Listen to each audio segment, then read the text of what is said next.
Election Watch is where you are at. We have been keeping you up to speed with the latest updates as they happen from all across the regions. So you are joined by Diana Master and Jo Marie. How are you doing? I'm doing very well, and you? I'm doing fantastic. It's been a long day.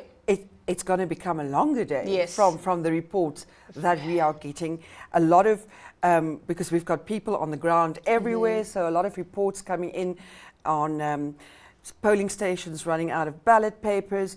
We have situations where machines keep on freezing because they're overheating. We've just received a message that at Puhamba they have to now do everything by hand, and they only have 2 polling officers, and the queues are getting longer and longer.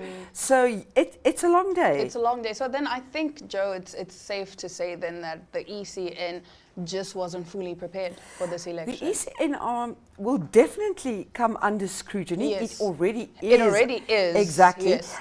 We also cornered the ECN a little bit earlier. We contacted them and asked them, what is the situation with the fact that we are running out of ballot papers? Yes. At some of the polling stations, and the spokesperson of the ECN, Devet Siluka, had this to say. He said, "We have noticed that many people from outside Windhoek rural constituency have opted to go and vote at polling stations in the Windhoek rural constituency, putting pressure on the resources deployed. However, we want to assure everyone that this issue is receiving our utmost attention and that we are going to serve everyone in the queue by 9 o'clock tonight." Now, NMH has various questions around this. Some of them include that where do people go when once a polling station has run out of ballot papers? Yes. It's already so late. And some of them have been in a row, in a queue, for more than 12 hours. Yes, also, let's just quickly read some of the challenges that we are finding at the polling stations. Excellent. Fingerprint scanner not registering yes. fingerprints, ballot papers depleted at some polling stations, overheating tablet system offline. They're not letting mothers with babies cut into lines because of misuse. Exactly. That we actually reported on yes, earlier. We did, yes. Not wheelchair accessible at multiple locations, which is absolutely crucial. The scorching heat, of course, even during lunchtime, we're reporting that temperatures were soaring. They were at a high. Exactly, basically. And the real field temperature is yes, even worse. It's even worse than the actual temperature. Standing in those queues for so long, can you imagine the impact on you? You're bound to, get dehydrated. Indeed, indeed. I'm actually rather surprised that we haven't received reports yet of people fainting or, maybe getting sunstroke or whatever. Right, as we've said just now, the ECN is already coming under scrutiny, and the LPM, that's the Landless People's Movement, they had a press conference a while ago at which the spokesperson William Minnie requested the ECN to extend the election time until at least 2 o'clock tomorrow afternoon to allow every voter to vote. One of our reporters, Ogore Thlage, he attended this press conference and he brought us this video. Are supposed to anticipate that and structure themselves and administer themselves accordingly. But unfortunately, due to incompetence, that did not take place. We have written to the chairperson of the Electoral Commission of Namibia through our authorized representative, the political Tsar Honorable Ivan Schrijver, and we have addressed the numerous complications and challenges encountered during today's polling process, which threaten the integrity of our democratic exercise, which is voting. These issues observed across the country, and it's not just Windhoek. We have noted taken note of incidents happening in even Kavango East. There are incidents happening in Dordabes, Eros, Ellisonheim, etc., and the list goes on. And this is alarming to us as the Landless People's Movement, because the election then is not free and fair. Then the election process is not credible if this is the situation that we find ourselves in on the day of elections. Furthermore, ladies and gentlemen, in light of these grave concerns, we propose the following course of action. The ECN should immediately recommend to His Excellency the President, Dr. Nangolo Mbumba, to extend the voting period until 2 p.m. tomorrow, the 28th of November 2024. To proceed without such an extension would not only compromise the fairness of the electoral process, but would also betray the fundamental tenets of our democracy. Okhonenhlage giving us an update there. So, you know what, I think leading up to this election, there have been so many complaints lodged against the Electoral Commission of Namibia. And earlier on, when I had a conversation with Toivo, you know, we were talking about how people, yes, are saying that they need to extend the deadline because, as you can see on your screens there, the polls close in 1 hour, 54 minutes and 18 seconds and counting. So, and a lot of people haven't actually gotten to that point. So do you think then by extending it until 2 p.m. tomorrow, is that even feasible? What do you think? I certainly think that it might be worth considering. There are a few challenges that come with it. Firstly, I'm no expert, so I don't know whether it is legally possible. Secondly, you're going to have a problem. Some people will be able to use it, but remember, tomorrow will be a working day for everybody again. So people that were meant to be able to go today because it's a public holiday will have problems with their employers tomorrow. So it might mitigate to a certain extent. I'm not sure whether it will entirely. The ECN has once again opened itself up to massive criticism.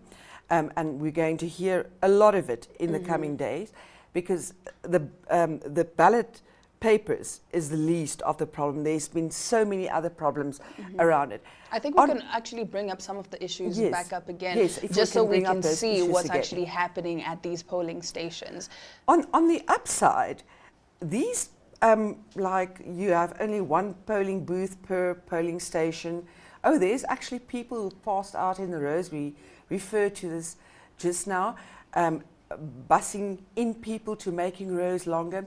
A lot of these problems come from the fact that the Namibians have gone out in masses to vote. Yes. And I think that might be one of the problems, that the ECN didn't anticipate that we were going to see such a huge voter turnout, because Namibia's or citizens' engagement in politics over the last couple of years have been declining. But then, as international and local analysts have said all along, this is a watershed election for Namibia, because for the first time in a very long time, we actually have more than one heavyweight contesting. Yes, so that's the thing. And again, referring to a conversation I had earlier, it's again, we see statistically speaking that whenever there's a new presidential candidate, but like you're saying, now there's a lot of heavy contenders. So of course the numbers are going to go up. Registered voters, the number of registered voters is going to go up. So again, this speaks to the unpreparedness of the Electoral Commission of Namibia. And the fact that they've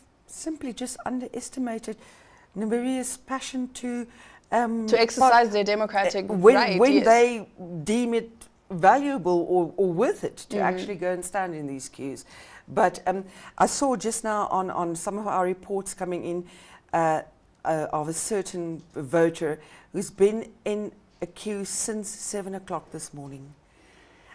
One of the watchdogs in Namibia actually did a quick poll, and the average time now in a queue to vote is 6 hours. It is just unbelievable. It is unbelievable. And this again goes back to what I was saying, that as much as, yes, people do want to go vote, it's things like this that discourage them. Very much so. Because even if you were waiting until, you know, maybe the sun sets and then you can go later, but you're hearing these reports of people that have been in the queue for so long. I'm pretty sure there are some people that will just then say, okay, so then why should I bother? Because I'm going to be in the queue for a long time. And even that thing of extending it until 2 p.m., does this then mean that people are going to be in the queue from maybe 9 p.m. until 2 p.m. the following day? Exactly. Or are you once again going to have a situation where people start rushing at crunch time? Speaking about the slow progress in voting lines, I actually had a guest lined up for this slot, an economist who's going to give us an idea of the reports that they've received so far today, etc. But he too has been stuck in a queue for hours. So I am unfortunately not able to have him, but what I did to sort of give viewers a different perspective is I went and looked at the international coverage that Namibia is getting in this election. And if our producer can just, these are just heavyweight news outlets. So in the New York Times, it says, will Namibia's Liberation Party be the next to fall in Africa? Now, of course, this is against the background of what has happened in South Africa, what has happened in Botswana, the volatility we saw in Mozambique. So that little clip from the New York Times, by the way, the New York Times, I didn't think of it like that. It's very obvious, but I didn't think of that. Also said that regardless of what happens, this presidential election in Namibia is historic. Yes. Because if the ruling party's candidate wins, it will be Namibia's first female. If a candidate from the opposition parties win, it will be the first time that we'll have a president from the opposition. So it's historic nonetheless. Nonetheless, it is absolutely historic. Let's take a look at another one. Namibia votes for new president in the most competitive election in decades. That's by the Straits Times. It's a UK paper. Another one, Namibia goes to the poll amid anger at high unemployment rate. The Guardian from also a UK paper, very reputable. Deutsche Welle, that says Namibia election, SWAPO faces new challenges in tight race. And there we have Associated Press saying Namibia votes and could have its first female leader, but election upsets have shaken the region. Just a last one from ENCA, that's a South African news source. Namibia votes with ruling party facing its toughest race yet. And Namibia's ruling party on edge as country holds presidential polls. The importance of this election is the fact that internationally there's a spotlight on it is because Namibia right now is an investor hotspot. Yes. So a lot of people are already involved in the country. A lot of investors sitting on the sideline, seeing which way the ship will turn or whether the status quo will remain, very eagerly awaiting to see what business policies and investor policies will come from the change of guard or the new guard. Absolutely billions and billions of US dollars on the of line, investment yes. on the line, and that is why this election is also so important internationally. Yes, and even the fact that, you know, Zimbabwe might actually face sanctions if they're found to have interfered with these elections. This just means there's so many eyes on this election because, like you're saying, there's a lot at stake. There's a lot at stake. There's a lot at stake. So internal and external. Internal and external. So again, the challenges are highlighted in a different light. One that actually, you know, puts more pressure on the ECN. Because then again, we've been preparing for this for the last 5 years. Exactly. Why are we still not ready? Not only for the last 5 years, we have been having elections since 1990. Why are we a week before the time still looking for vehicles? Yes. How is that possible? How is that possible? Exactly. How do you not have enough ballot papers? Now, I know that there's a reserve of ballot papers, but the point is they must still go and get them and bring them to the polling station with queues already too long. Yes. People frustrated. Yes. You know, there's a lot of frustration on the voters right now. It really should have been better planned. There should have been a lot less red tape around this. All right, but we'll get back into our discussion. For now, let's cross on over to Hardap with Ogeto Greg. Long lines persist here at Gibeon, where the polling station, also the collation station, everything is going smoothly, according to the presiding officer, Mr. Maharero. Although he did tell me that this polling station is set to move around 1 o'clock, and he's not sure whether everybody who's waiting in line here will be able to vote before then. They may have to move with him to go to the next polling station. There are at least 3 different temporary polling stations set up here in Gibeon. But hopefully we'll get a chance to speak to him live in a little bit. We did ask for permission and he did agree. In the meantime, like everybody else here, we wait for the opportunity. And today is the day. Namibia, no matter how long it takes, go out and vote. Now, in some breaking news, the IPC is approaching the Electoral Court to request an extension of voting hours, citing the ECN's failure to address long voter queues and slow ballot processing at polling stations. Again, Election Watch will be bringing you all the updates as they happen. Joe, we've been speaking about this the entire time. The frustration of the voters. Exactly. This is the second party in 1 or 2 hours who have now said, listen guys, we need a serious intervention. Because we are being realistic. The polls close in 1 hour 44 minutes. There's still so many people who are not just in the queues, but still even joining the queues. And the problem is, it's not just the people joining the queues. We now have logistical problems in terms of infrastructures, ballot papers, machines packing up, etc., etc. So it's becoming, it's really like, you know, just becoming a sinkhole at the moment. It's becoming a sinkhole. And we've just, we're going to speak to our political guru to see what the legal implications of such a move would be. But because earlier on when we did chat, he did say that, you know, it's in the Constitution, so it's not something that they can easily change. No. It's not something that they can just decide, okay, you know what. So yes, I don't, you know, it's unlikely that we'll get a breaking news item shortly that says that the 9 o'clock deadline has been extended.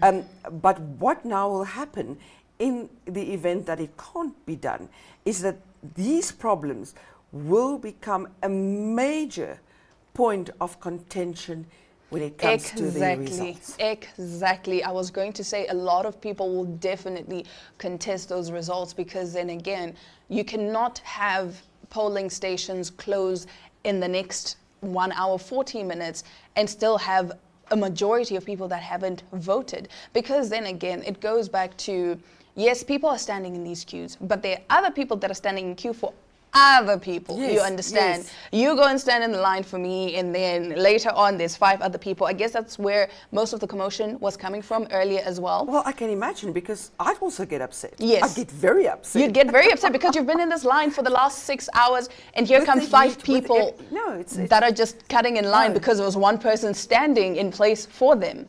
No, absolutely. So just to recap, both the IPC and the LPM now have urged government to extend the deadline for the elections. For the elections. And now let's take a look at what's happening in the Kunene region and the Irongo region with Octavia Tsibes.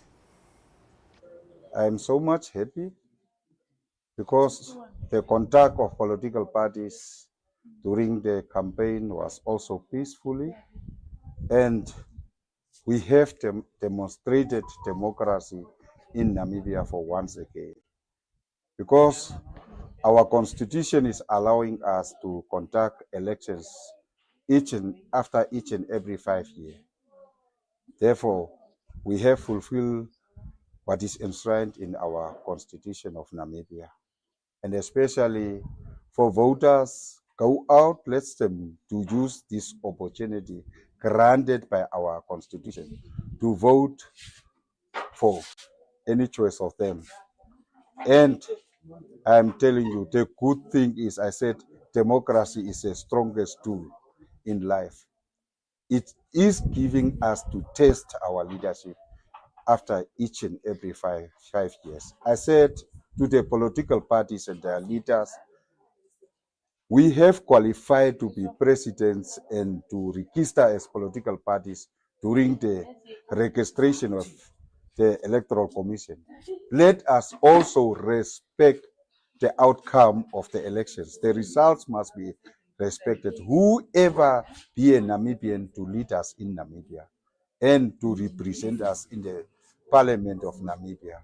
Therefore, I'm urging them to act within confines of the laws of Namibia. So I thank you. let us vote for change, even for that matter. I thank you.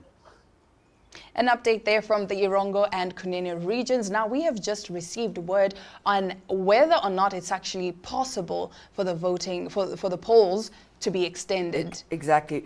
We consulted with Toivo Njibela. He's the editor of Namibian Sun. He's also the political guru at NMH.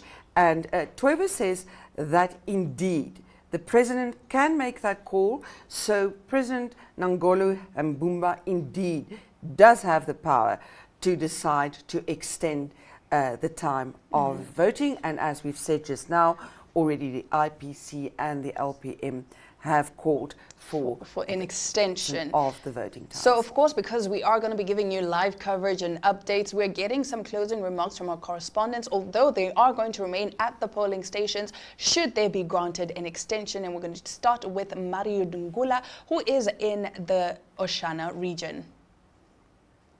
Hello viewers, Mario Dungula here. I'm just trying or hoping to catch the sun before it goes down to just get my video out of the way. So we are heading towards the close of covering the elections. We are here at Omindaba Senior Primary School in the Outapi constituency. We started in Ondangwa, went on to Outapi, and now we are this side of Rokana. So the general experience, yeah, I would say it was alright. The polling stations we went to, they were all on time. Like there were no hiccups that we encountered of poor time management per se. But yeah, and the presiding officers were very welcoming. They were very accommodating. The crowds, well, I'm not sure if it's the tiredness, but yeah, some of them went very welcoming. We got some insults here and there, but the presence of the police officers kind of fended them off. So yeah, I would say they couldn't. But some of the polling stations we visited, like Elua, we could feel the tension and people not wanting their pictures taken and us to make videos of them, and yeah, and throwing insults here and there. But yeah, no, we managed, and the police were there as well. So that kind of made us feel safe. And yeah, overall, I think it was a very insightful experience for me. Yeah, and yeah, I guess I would definitely do this again in the upcoming elections. Hello viewers, Nicanor Nangolo here, your northern correspondent in the Kavango East region and Kavango West regions. The voting process in the Kavango West region went fairly smoothly. All polling stations started off at the allocated time, and yes, the professionalism. Speaking of the professionalism was quite on point from both the polling officials, presiding officers, as well as the police officers as well. One of the biggest observations that I made in the Kavango West region is that there were more elderly voters than there were the youth, which says a lot about the youth in the Kavango West region, that they're not as eager as in other regions such as Khomas to cast their votes and practice their civic right. Another big observation that I also made was that there has been a poor turnout in about 4 polling stations between Rundu and Kurinkuru, and but however, everything was smooth. There were no major issues. There were no insufficient ballot papers. The only issues that the polling officials experienced, or the polling stations experienced in the Kavango West regions, were that of power outages and technical glitches. But overall, everything went great. That was Nicanor Nangolo giving us an update of what's happening in the Kavango West and East regions. And earlier on, we heard some remarks from Mario Dungula, who was covering the Oshana region. Isn't it marvelous to literally have a 360-degree view on these elections? Yes. Because we have our people everywhere in this country. We have received loads and loads of content. What you're seeing here is a fraction of it. We have our social media platforms, etc., where you can go and view other videos. Yes. But speaking of social media, actually save our chatbot number. Absolutely. Yes, 0857856231.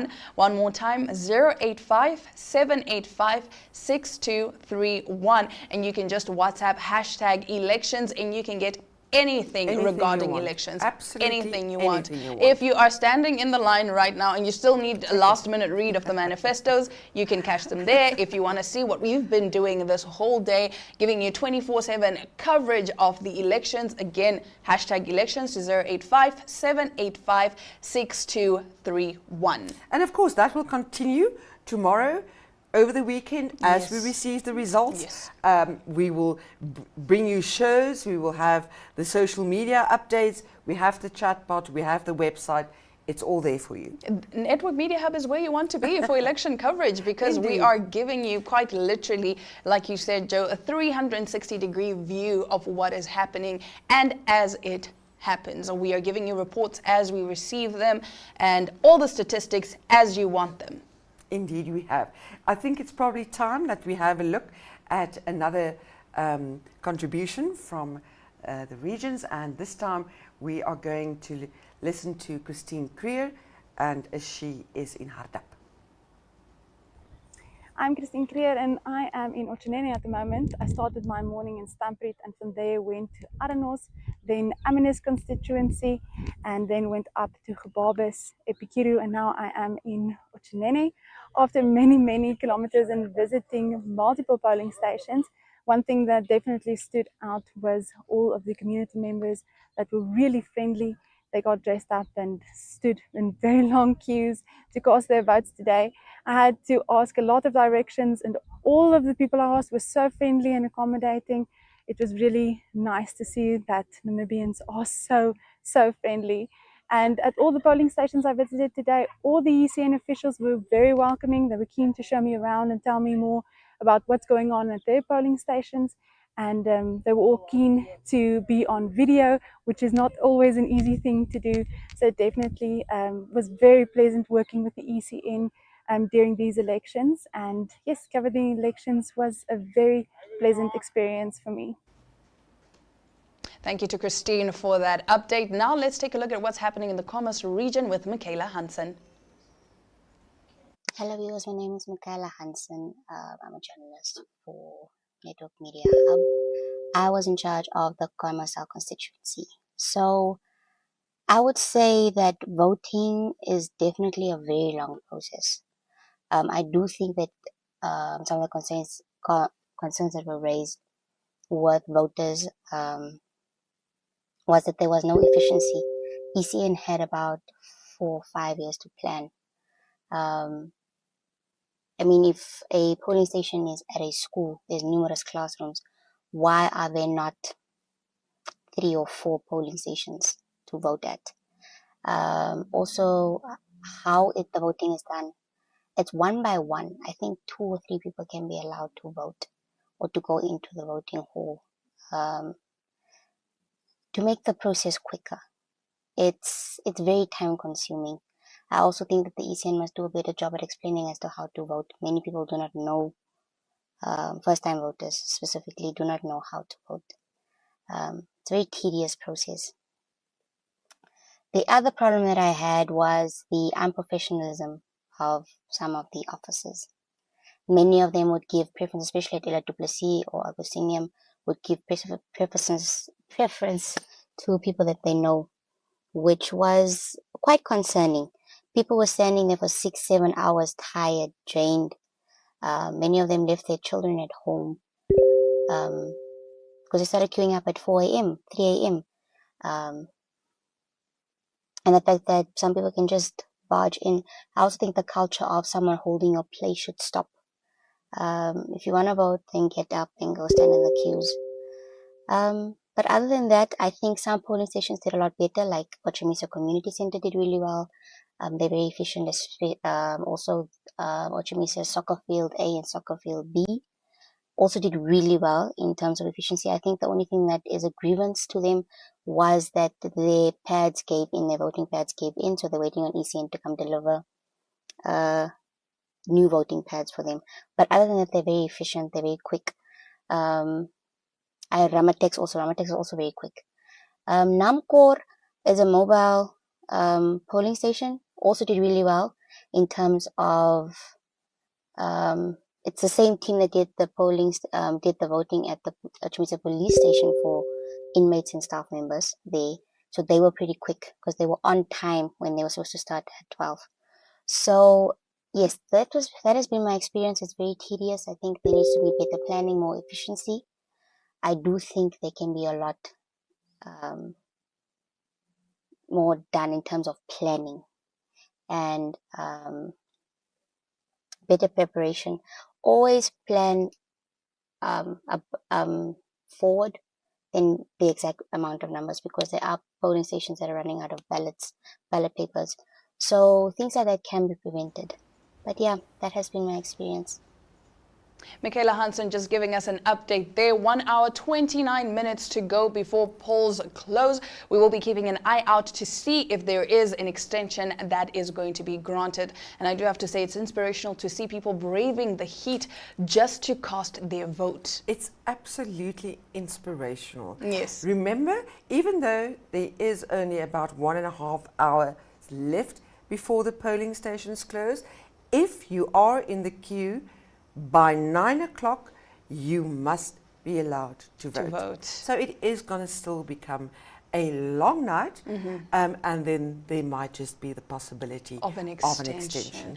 All right, well, Joe, it's been fantastic being with you, spending the day with you. It has been amazing, and we've seen so many developments over the course of the day. But this is where I have to give my sign out and my regards. But don't worry, Jo Marie is sticking around, and she'll be right back with Aina Kweo as they still give you, all the latest updates as hashtag Namibia Decides 2024.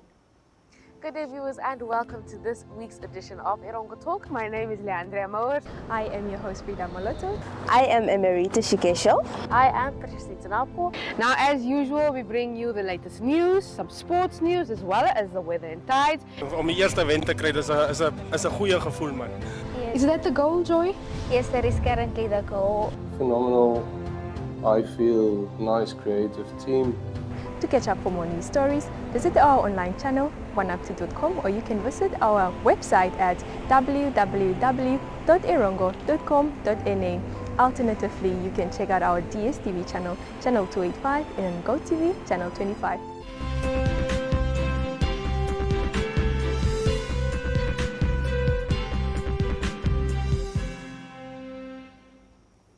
And we're back. Thank you very much for joining me in my last half-hour slot, Aina. Yeah. How has your day been? My day has been very eventful. I've been speaking ever since AM, and I still 7 AM. And you're still going strong. And I'm still going strong. I still have a couple more hours to continue speaking until I can finally go home and rest. But the good thing about me is that I have already voted. You have? I have. Tell us a little bit about your experience voting. My experience was so smooth, Jo Marie. I cannot complain. I showed my media card. They said, you're from the media, come through, vote. It helps. It helps. It certainly has its benefits at times. Yeah. So that was my experience. I cannot say I had a bad experience. My process was smooth. It was easygoing. And I did see, some people who have been queuing up for such a long time.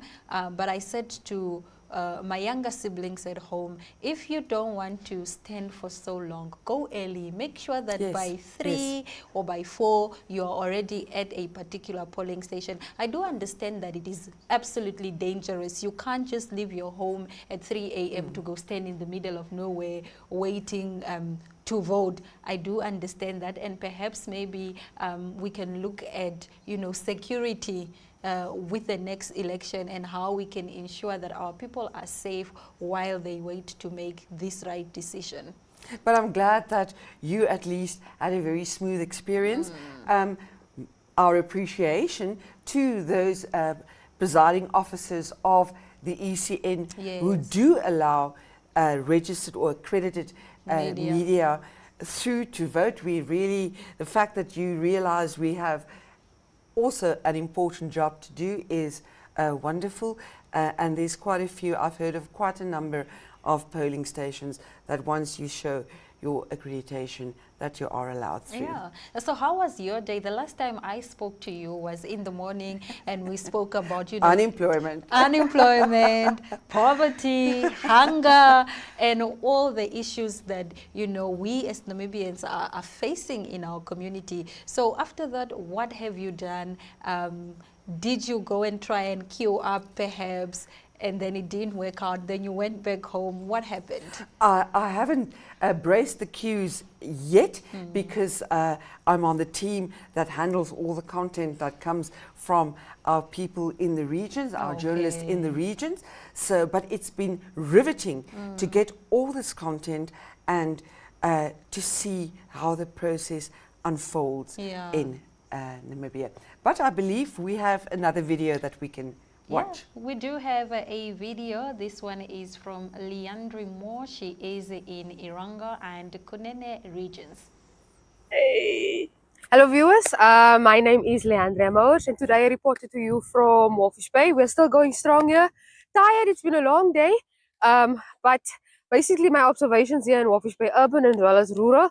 Earlier this morning I was in Utusep where a situation happened where it was a mobile polling station which was only open for a few hours at a time, and the residents, the Utusep residents, were quite unhappy because people from Walvis Bay were coming to vote at this polling station. Later on, the situation had to be diffused by the presiding officer, where he said that no, that Utusep residents will first have to vote and then the rest must follow them to the next polling station. Now, the same thing happened at Farm 37, where I just came from, and the Farm 37 residents were up in arms and saying that people from Walvis Bay again came to their mobile polling station, which was just for them. Now, it's getting quite dark here in Walvis Bay, and it's going to get very dark on that side because there's no street lights as well. It's getting very cold.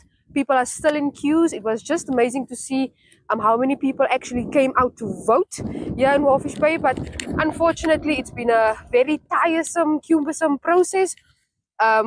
Talking to some of the people in Naraval as well as in Kwisipmund as well as in town, people have been queuing up from 4, 5 o'clock in the morning and only finished up until 1 if they were lucky. Some people only that arrived at around 7 o'clock are still in the queues. So we'll keep you updated on what's happening here in Walvis Bay, as we are expecting people to still be in the queues even past 9 o'clock. That's it from my side here in Walvis Bay. Well, thank you so much to Leandre. Now it's time for us to cross over to Otis Daniels. He is in the Karasa region. So when I arrived in Keetmanshoop yesterday, I took a photo with this hashtag Namibia Decides poster.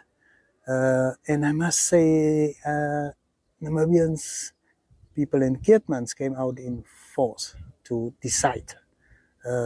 To make their vote count, old, young, quite a good mixture, and all credit to the officials, the polling station officials.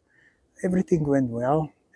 People were quite accessible. I could enter any station once I showed my accreditation, and I was allowed inside. I could take photos, I could make videos, and the process was quite easy. It took about roughly 6 minutes.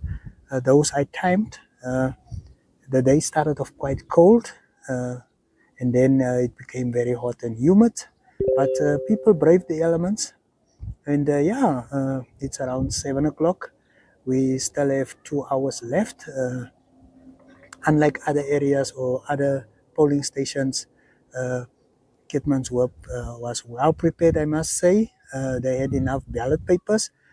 Only the TRC station appears to have a well run out, and they have already made arrangements and requested more ballot papers. But the rest of the stations I visited had ample ballot papers in stock, and the lines have like shrinked You know, there were massive lines throughout the day, and at this point in time, the lines have really shrinked. So it's not over until the fat lady sings. I'm gonna head over to the collation center, and where the votes will be tallied, and then the results will be revealed. All in all, good process. Couple of drunk voters who pitched, but they were allowed to vote. And then one incident where people accused the army of passing in soldiers to come and vote. So I took that up with a regional commander who explained to me that it was cadets training here at a army facility in Kitmanshoop. So they were allowed to vote. But yeah, besides that, no big hassles. Well done, Kitmanshoop. Well, thank you so much to Otis for that well-rounded report from the Karas region. I love the fact that he said everything was so organized. He particularly highlighted how organized Keetmanshoop was, and you know, even despite the challenges of ballot papers running out, you know, some people still realize this dream. It's a dream come true to vote. I think we shouldn't take that for granted. So I'm happy that the process went smoothly. I wanted us to touch on drunk voters and how they were allowed to vote. What's your take on that? Sure. Yeah. I think it probably, look, polling officers do have the power to say that you can't vote if you're intoxicated. Yeah. I suppose in this instance, it depended on the level of intoxication. I don't think that anybody, we actually had a video that was sent in, I think it was from the north, I'm not sure, speaking under correction, showing where a polling officer escorted a voter off the premises. But this person was like really totally out of it. Yeah. So I do think that it depends on the level of intoxication. It's also not advisable. No, definitely not. You can't go and vote while, morally speaking. No. You can't do that. No, it doesn't matter how long the queues are. Yes. You can't do it. And I think, sorry to interject there, Joe Marie, today I was watching a video where, I don't know if it's advisable to quote this, where Saki Shangala was casting his vote, and then he was saying, he was urging fellow Namibians and youth that, look, today is a voting day. It's not a day for you to go and chill, have some beers, and do all these unnecessary things. It's not a relaxation day. Yes, No. it's a public holiday, but you do But have, you have a civic duty. Civic duty, yes. You do indeed. But a lot of the entertainment establishments have also closed for the day. So I do think that that helps a little bit. So that if those who wanted to see it as a chill day mostly had to stay at home or with their friends, and shame on you. The easier way to have gone about it, stock up your favorite drinks, Go queue vote. up early, and then go and have a party. And just when I was outside here, Joe Marie, I could smell a braai coming through. Oh, and I that don't know, must have somebody been, around here is braaiing. must have been And I'm torture. like, it's so torturing, I must say. But I also appreciate the fact that, you know, Otis was saying that it took around about 6-7 minutes roughly for one voter to be done. That's fast in my opinion. But now bear in mind, so if it takes 6 minutes average for a voter to vote, then you can vote, then 10 people can vote in an hour. And then you start doing the math. And if then 10 that's people slow. can, then it's slow. Yeah. Because you only have 14 hours to vote in. This entire, and you vote, and you've got 10 people voting in an hour, then it becomes problematic. Yeah. But what was interesting, if one compares Otis in the Karas region and then Leandria in Irongo. Yeah. Irongo obviously had more problems than especially Keetmans. Smooth sailing in Keetmans, which begs the question, then obviously there are pockets within the ECN that is super functional. Yes. And then there are just bad apples somewhere else. So it's not a blanket thing. Even with Christine Creer reporting from Omaheke, she also said the polling officers were very professional. It was relatively smooth.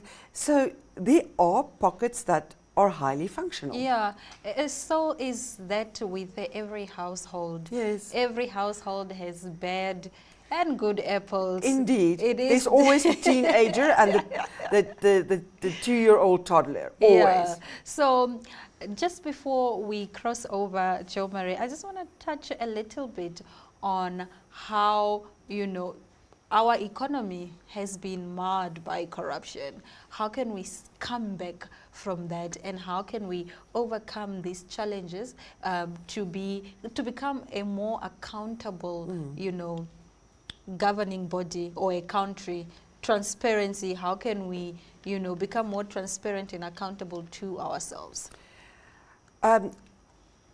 Look, there's been a lot of polls, very reputable polls, that show, and reports and research that show that the institutions in Namibia that are supposed to fight corruption are simply, it's a toothless bulldog. Yeah. It's barking and barking and barking, but it's not really biting. It's taking a long time to do investigations. We don't even get the outcome of some investigations. Some of the presidential commissions of inquiry that we've had in the past, we still haven't had the outcome of those. So I think right now, it's not just about these institutions getting backbone, getting powerful enough legislation to really effectively combat corruption, but also by now there is a massive trust issue. Yes. There is such a huge trust issue. And I don't know if people are even deterred anymore by our so-called corruption fighting bodies, because you know what happens to them. Yeah. So it's a multi-pronged problem at the moment, but one of the major ones is trust. Yes. It's going to take a long time and really, really drastic measures from these institutions to convince the public that Namibia, that the government is serious about combating corruption. So we can't even say these are the steps that we need to take as a people, perhaps, to regain that trust? As a people, I don't know. As a government? I think the first step will have to come from government, from the watchdogs that they have in place, before the public. You know, I think the watchdogs have had so many chances to show that they were serious. Yes. And fish rot aside, we saw some drastic measurements there, although it's still dragging. But they've had so many other instances where it could have been quicker, faster, and more effective to bring home the message that this will not be tolerated. Yeah. And they simply haven't convinced the public. And on that note, Jo Marie, let's quickly cross over to Precious Ngitaunapo in the Erongo region. Good day, ladies and gentlemen. It's Precious here reporting from Erongo region, Precious Ngitaunapo. The sun is setting and we're reaching the end of a very important day.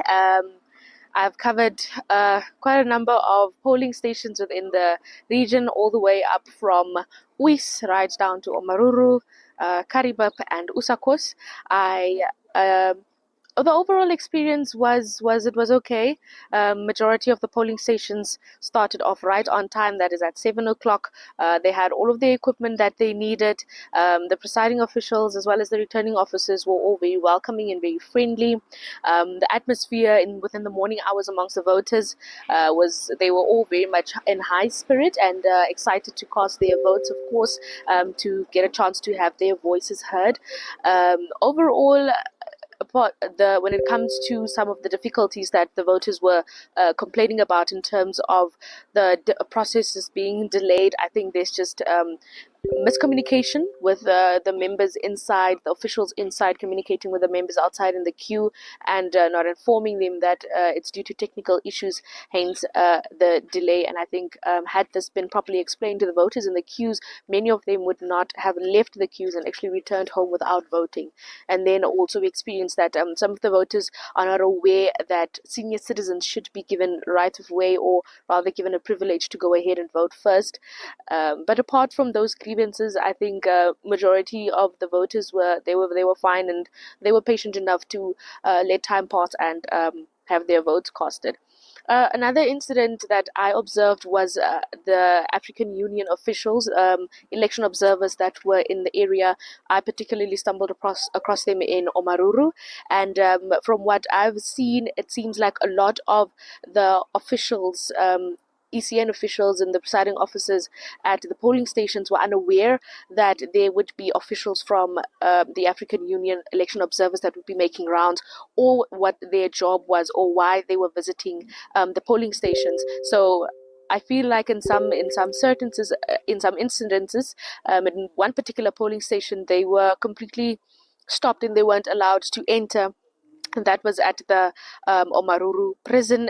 They had to turn around and go back. So they were completely unable to conduct their surveys and see whether we actually indeed have free and fair elections that are taking place. And also this, at the end of the day, would then hinder the report that they would be sending out. So a lot of the officials at the polling stations were withholding information from these officials as well. And this could be also because of miscommunication or no communication at all from ECN to their polling officials that this would be happening, or that we can expect election observers that were coming their way. Throughout, all in all, I think the Eronga region was quite peaceful. We didn't have any dramatic incidences with members of the public or voters that had to be dragged away or carried away, apart from a few grunts here and there about the long wait. All in all, it all seemed to be well. The sun is setting and I'd like to reach Usakos before it gets dark, and also reach a few of the polling stations before they shut at 9 and see how many of those voters will be running for those last minute votes. That's it from me, Precious Nitanapo. Wow, from that report, I'm actually taken aback. How is it possible that an official, an ECN hired official who is trained to conduct elections would not have any information or not know that, you know what, they are observers, election observers. This is being monitored. Yes. Yes, this is being monitored. There are election observers that are coming to see how we are working. I can't comprehend. What do you think might have gone wrong? Do you think is miscommunication or no communication at all, perhaps?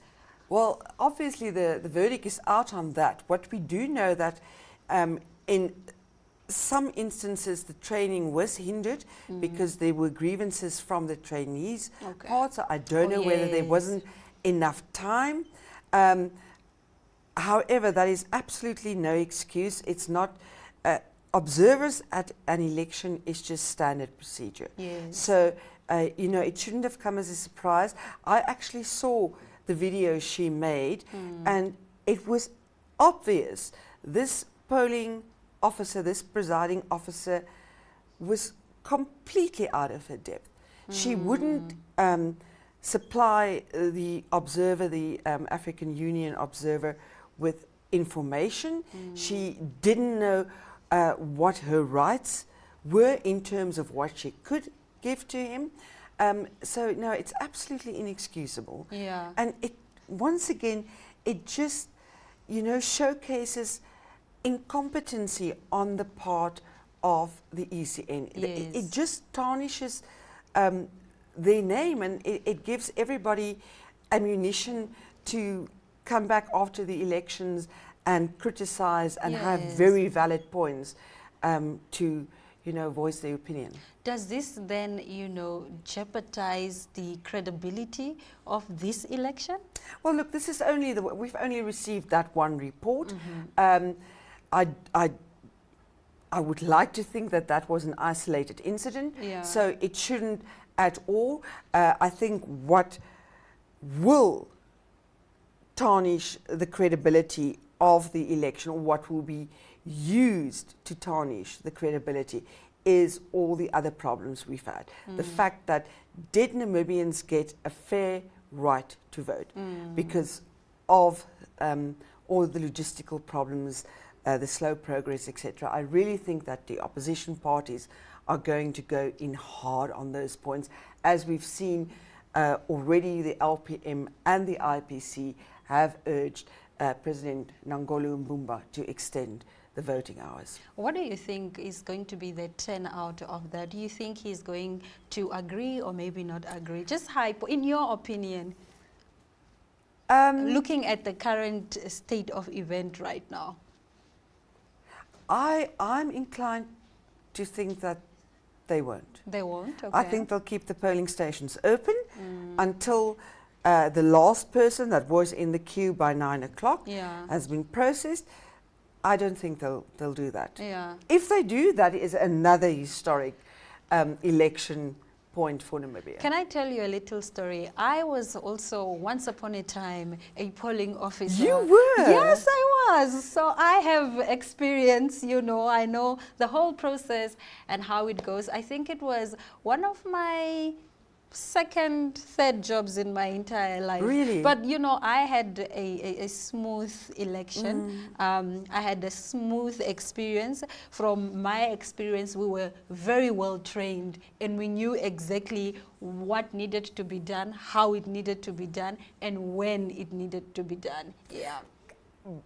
And I think there's been a lot of things that have gone wrong, and you know, sure, there's a lot of points to criticize the ECN, but in defense of most polling officers, it can't be an easy job. Hey? Yeah, no, it's not an easy job. It cannot be easy. Ask me, it cannot be an easy job. And I was at the verification stand. The public must be really excruciatingly rude when they want to. People are tired, and sometimes this behavior is fostered or is pushed out, brought out into the open by the circumstances that the citizens are facing outside before they come inside. So you can't really say, oh no, the people are rude. Being rude is circumstantial. I think we need to give one another some grace and just take things as they are and return kindness for kindness.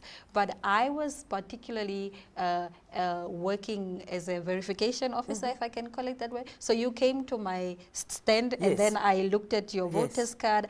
I decided, are you voting in the right constituency? If you're not voting in the right constituency, then I'll take down your details, write them on the piece of paper for filing, and then I'll send you to the next point. That was what I was responsible for. But it was a good experience overall. But it's not an easy job. So for all those ECN officers out there, we do realize that you have a tough job. For those of you who manage to keep your cool, we thank you for your service. Definitely. Now, Chomari, before we wrap up our conversation, I just want to ask from you, because you're an expert when it comes to economics. So I want to find out from you, does Namibia's participation in trade agreements such as SACU, what impact do those agreements have on our economic growth?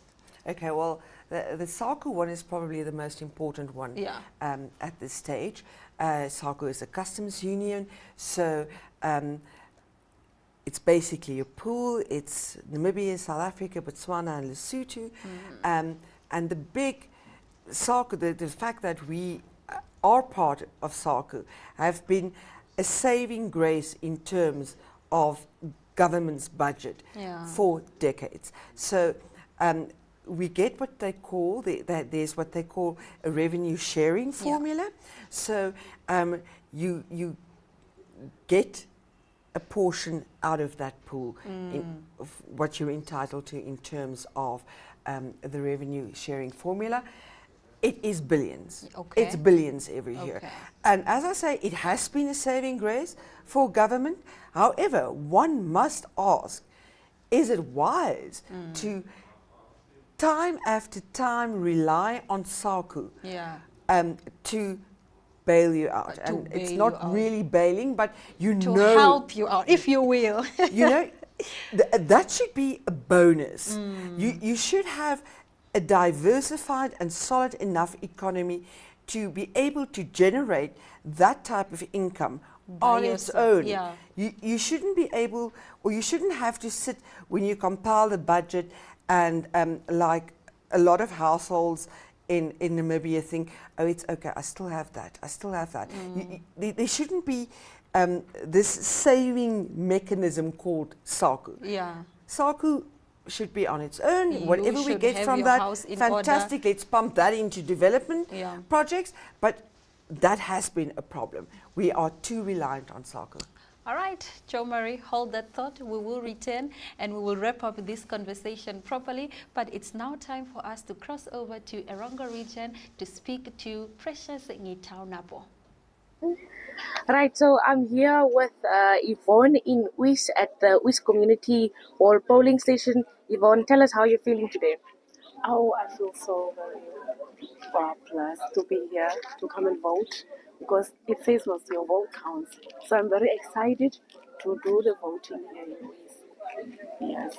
Okay, now, like you mentioned, your vote is your voice, and today you have the opportunity to put your voice in the box. Tell us what differences you want to see. I want to see difference, like the town to be built up, like the changes. Like as a youth, I want changes here in Uis, like we to have some many shops and so on, like malls and everything. So that's why I came here to vote and for this voting to be like to bring in changes here. Now, you mentioned as a member of the youth, you want to see changes. What are some of the difficulties that you guys go through here in Uis? Okay. We do have, like, the difficulties that we are going through, that we have in Uis is like, sometimes as a youth, we are just at homes doing nothing, and there is not even like a place where we can like do some sport activities and so on. So we are stuck with that. So we think that in this voting there will be a changes for us to be like to get some activities where we will be like so do something. Okay, thank you so much. Hopefully today after you've cast your vote, you'll see the changes that you're looking for, correct? Yes, I hope so. Thank you, Yvonne. All right, thank you so much to Precious for bringing us that report from Erongo region. Jo Marie, this is your last slot for today. For today, yes. What are your last words? My last words are, this is an absolutely important election. If you are in a queue, be patient, stay there. We know it's not easy. We admire you for your patience. Just keep your cool, go and vote. If you haven't voted yet, get in your car now, take a book, see to it that you get in that queue before 9 o'clock. If you're in the queue by 9 o'clock, you have the right to still vote tonight. And I think it's also important that you mentioned that, just so that people don't assume that these results or the voting time is going to be extended. No, don't assume anything. Just do it Please now. Don't. In the time frame that you have, that has been set from the beginning. Jo Marie, thank you so much for joining us. All right, I will be right back talking urbanization and all things elections with Toyibon Jobela.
For some, city life is the dream life, but for others, you know, urbanization without preservation, preserving the environment is risking everything. Now today I am going to be having this discussion with Mr. Toivo Njabela. He is the editor of Namibian Sun. And for us to kickstart this conversation, I saw a report in the Namibian Sun. I think the video was courtesy of Elizabeth Kabes. She took this photo. It was in Havana. And people are voting next to a dump site. And I want to commend my people. I come from an informal settlement, born, bred, and buttered there. I want to commend my people, firstly, for, you know, bracing the circumstances. This is our war. We don't have guns, we don't have bullets, but we have the ballot papers. So I want to say, to recognize and appreciate those people, you know, for bracing such circumstances. Now, let's talk about overcrowding and urbanization at large. What do you think are some of the biggest drivers for urbanization in Commerce region? Yeah, I think for commerce, the challenge has always been that, but it's not even just about commerce, because the reasons are the same for all regions. If somebody lives on Sati region for 8 months, or they went to Walvis Bay, the reasons are usually similar, and that is simply that there isn't much happening in rural areas. Historically, the country had what was called the contract labor system, where you were only allowed to pass Oshivelo if there was a job confirmed for you here. Once it was confirmed, then you can travel with a permit that clearly shows an employer saying, yes, Aina is coming to Windhoek. To work. Yeah. If you didn't have that confirmation, then you didn't move. But when independence and freedom came and the country was opened up, of course, people flocked everywhere to look for opportunities, and they had nowhere to live. The compound in Katutura, or Komboni as they called it in Chiwambo, was disbanded. People then had to go look for accommodation elsewhere, and that is how the slums started, you know, growing and mushrooming. And if you look now on the edge of the city, it's crazy how you find an isolated shack. A guy lives there alone, and the thing is bending. It can almost falling because it's on top of a mountain. Yeah. It's so bad. Yeah. So I like that you touched on, you know, moving from rural places to the city, because I once upon a time did that in my life. I left Windhoek, you know, with my dream. I went to Joburg trying to chase my dream. So I understand why anyone would leave home in search for better opportunities, if you will call it that. Speaking of unemployment, SWAPO has now said we are going to give you 265 jobs. But what I found very interesting is their manifesto, where they were talking about, you know, creating a strategy for the creative industry. They're basically saying that, look, we want to ensure that you get the maximum benefits for your talent. You and I are creatives, we are artists. Talk to us about how you think the incoming political hegemony can then support us as creatives. Yeah, look, I think if you look at the global picture, especially in the Western world, I mean, people like you and me would be superstars. Yes. Not only television-wise and the limelight, but really even your bank account would be speaking that language. Yes. You know, if you go to CNN and you look at presenters there, these are people who are really, but of course the dynamics are different. But you have brilliant people in this country, whether it's musicians or comedians or whatever, who really do great work and put a lot of sweat and tears in their work. And they do not, when they leave the stage at whatever place they were performing, they need kept money to go home. Yes. That's crazy. There ought to be, I mean, organizations like, what is the music organization? And NASA, it's the Namibian Music Association. Yes. musicians are earning $7 a year from their is it loyalties? Or Yes, whatever it's called? loyalties, Yeah. yes. So it's crazy. So it's good that there's an element. I saw AR also did include a few lines in that regard. And we need someone to really take these things up seriously. I mean, it's not for me, but really for people who are really invested in that industry. Yeah, yes. Because I think it's a booming economy. You know, I have friends who make 9,000 per reel. It's a 30-second reel. I mean, that's good. Yeah, you can invest, and actually, I think what we want as creatives is to be at a stage where we can live off being creatives. Yeah, while we are still on the unemployment topic, I quickly just want us to talk about PDM. PDM has said that they are going to trim the executive cabinet to 15 ministers and 4 deputies. That, in my opinion, will leave some honorables unemployed. Okay, so do you think realistically this measure could work for us as Namibians? Yeah, I don't get this idea that somehow ministers are the ones gobbling up all our money. Of course, when you have a top-heavy administration, you look.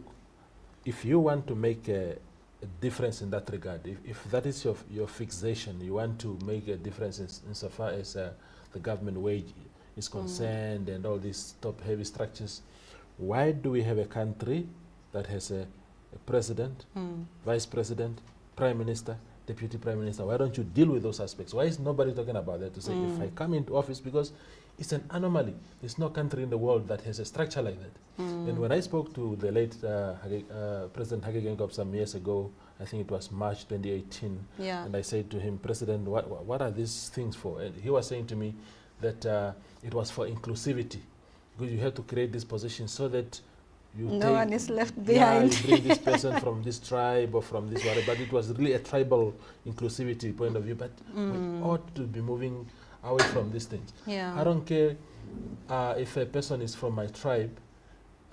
If of course, I mean, I'm agitating, for example, that my tribe, the Mbaja people, have never been ministers or deputy ministers for 34 years, and people thought that I was maybe making that claim for myself.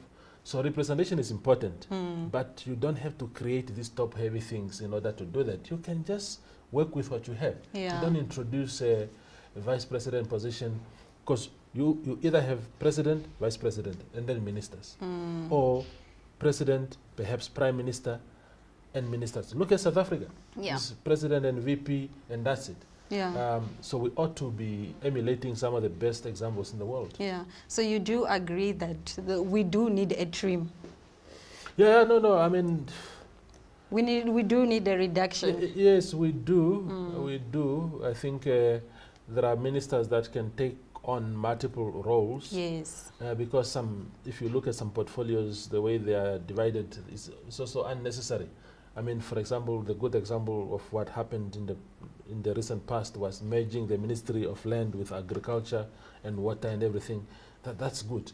But in the past, we used to have a separate Minister of Agriculture and then the Minister of Land. And it's unnecessary. Yeah. Merge some of these portfolios where it's practical, and then take it from there. And then when you merge also these two portfolios, I think it also avoids redundancy.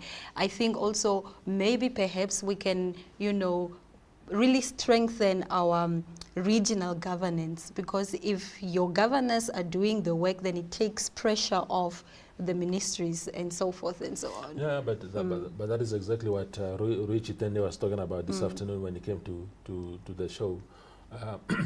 When he was talking about the need for people that are presiding over the lives of people, that are presiding over the lives of communities, you ought to have some level of literacy, some level of education. You can't just be a councillor or a mayor of a town on the basis of sloganeering. You sing the loudest at some platform and then suddenly, oh, that is our guy.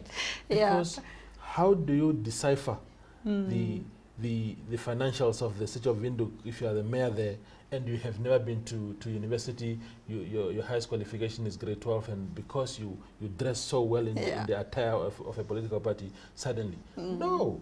Or because you joined the political party at an early age in your life, and now you automatically are in these positions of power. Okay, Master Njabela, let's shift our conversation to water scarcity. How would you describe the relationship between urban growth and strain on resources such as water? You see, the solution for me, look, Namibia is a semi-arid country. The rain is a rare commodity here. Yeah. The last time I checked, and maybe that was 2 or 3 weeks ago, our dam levels were at 7%. Yeah. That is what is left in the dam, 7% yes. of total capacity. So we ought to find creative ways, because that is the reality. It's not like, oh, drought only happens once in 15 years. It happens perpetually. Good rain seasons happen less often than dry seasons. So the solution lies for me in the sea. Desalination, pipe water from the sea, bring them to different cities, so that at least the dams, we lower the pressure on the dams. The dams can provide maybe household whatever, but things like car washes and whatever comes from the sea. In fact, there are technologies that can now clean up that water that so well that it can be used for domestic use or even for irrigation purposes. Yeah. So those are some of the solutions that I think, and nobody's really talking about them on a strong note.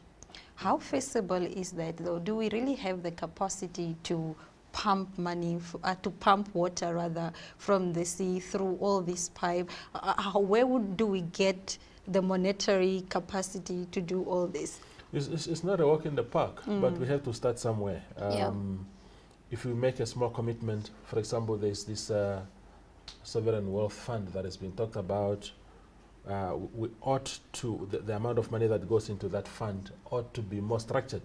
Oblige certain companies, especially state entities, to say annually you are obliged to put this much into that, maybe a portion of your dividend into that, in that thing.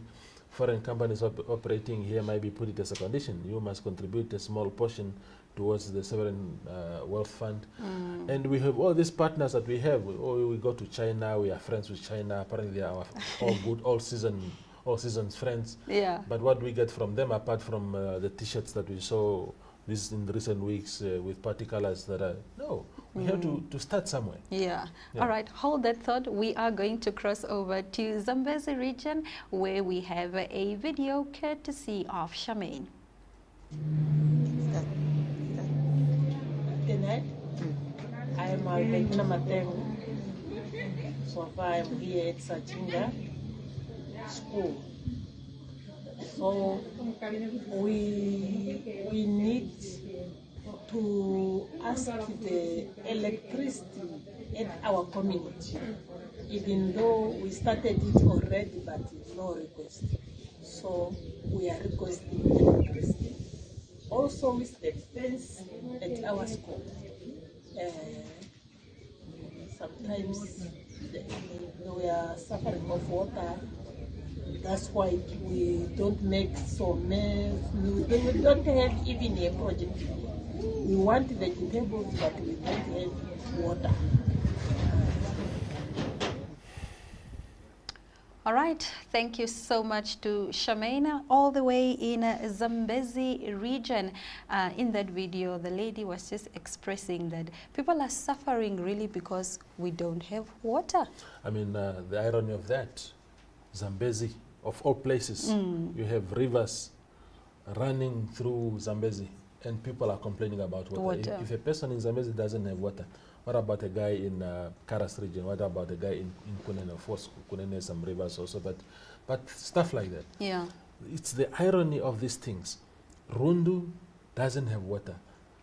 In a week, they have 3 times or 4 times in a week that they don't have water. Yeah. But they're just living by the river. By the river. And people go and fetch water from the river, and you hear children drowning or being attacked by crocodiles there.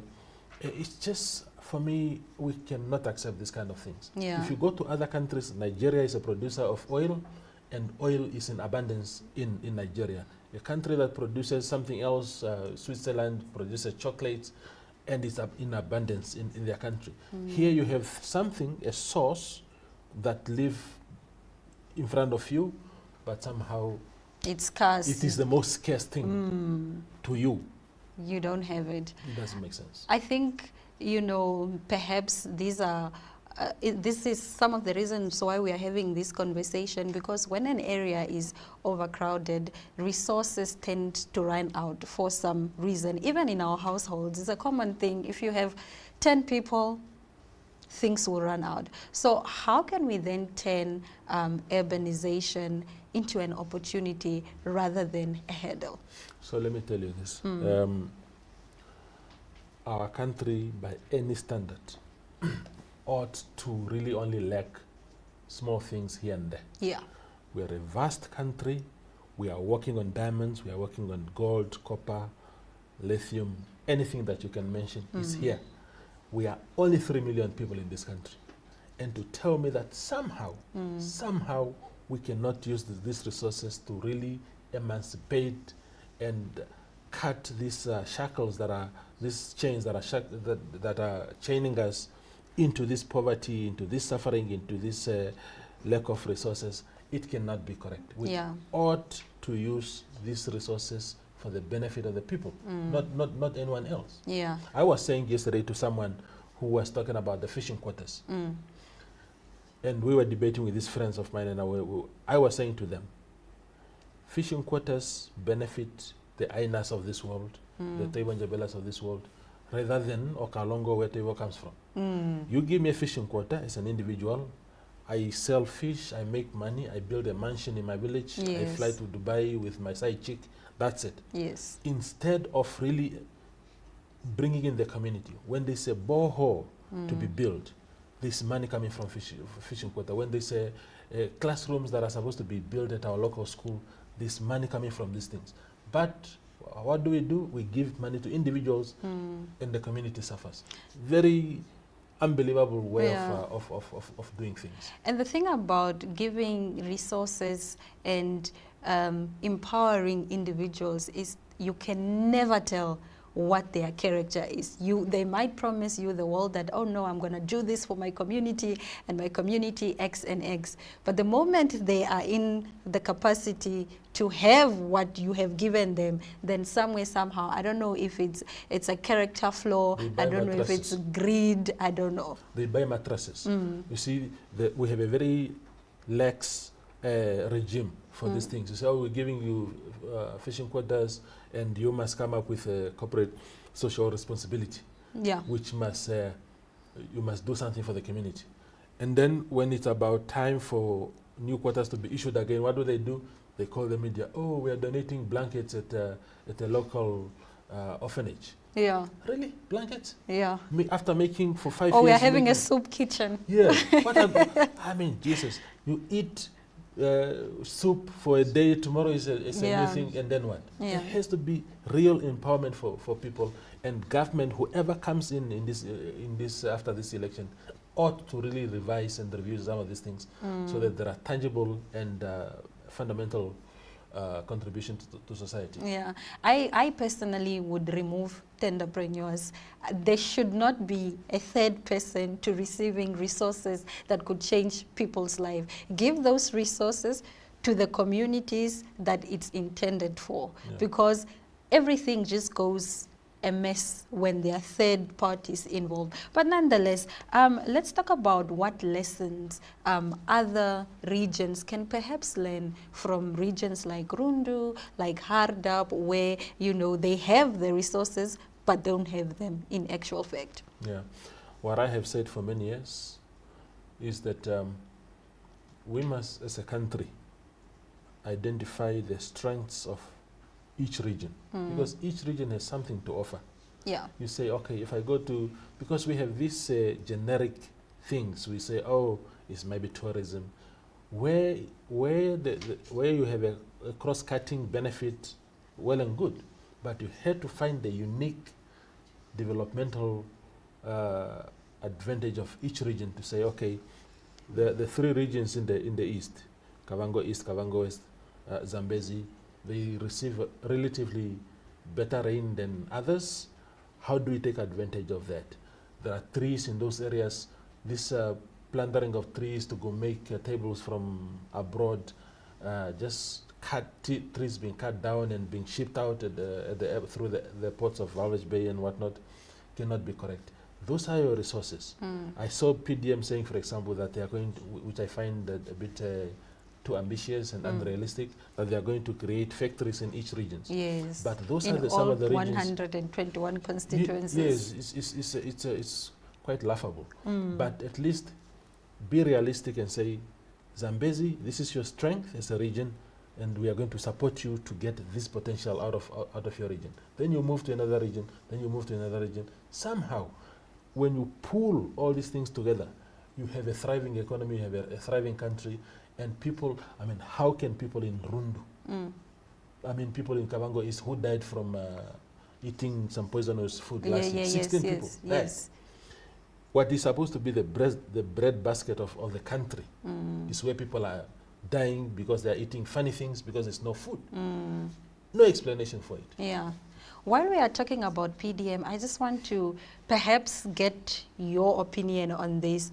It's PDM, SWANO, and NUDO, I think, that are saying now in their manifestos that, look, we are going to renew negotiations for the 1904-1908 genocide.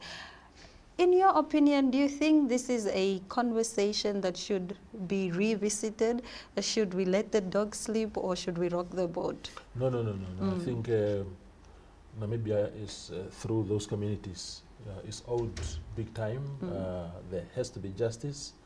It's good that the Germans have already considered that, yes, indeed, there's been genocide. They have already apologized, and now they have to atone for what they did.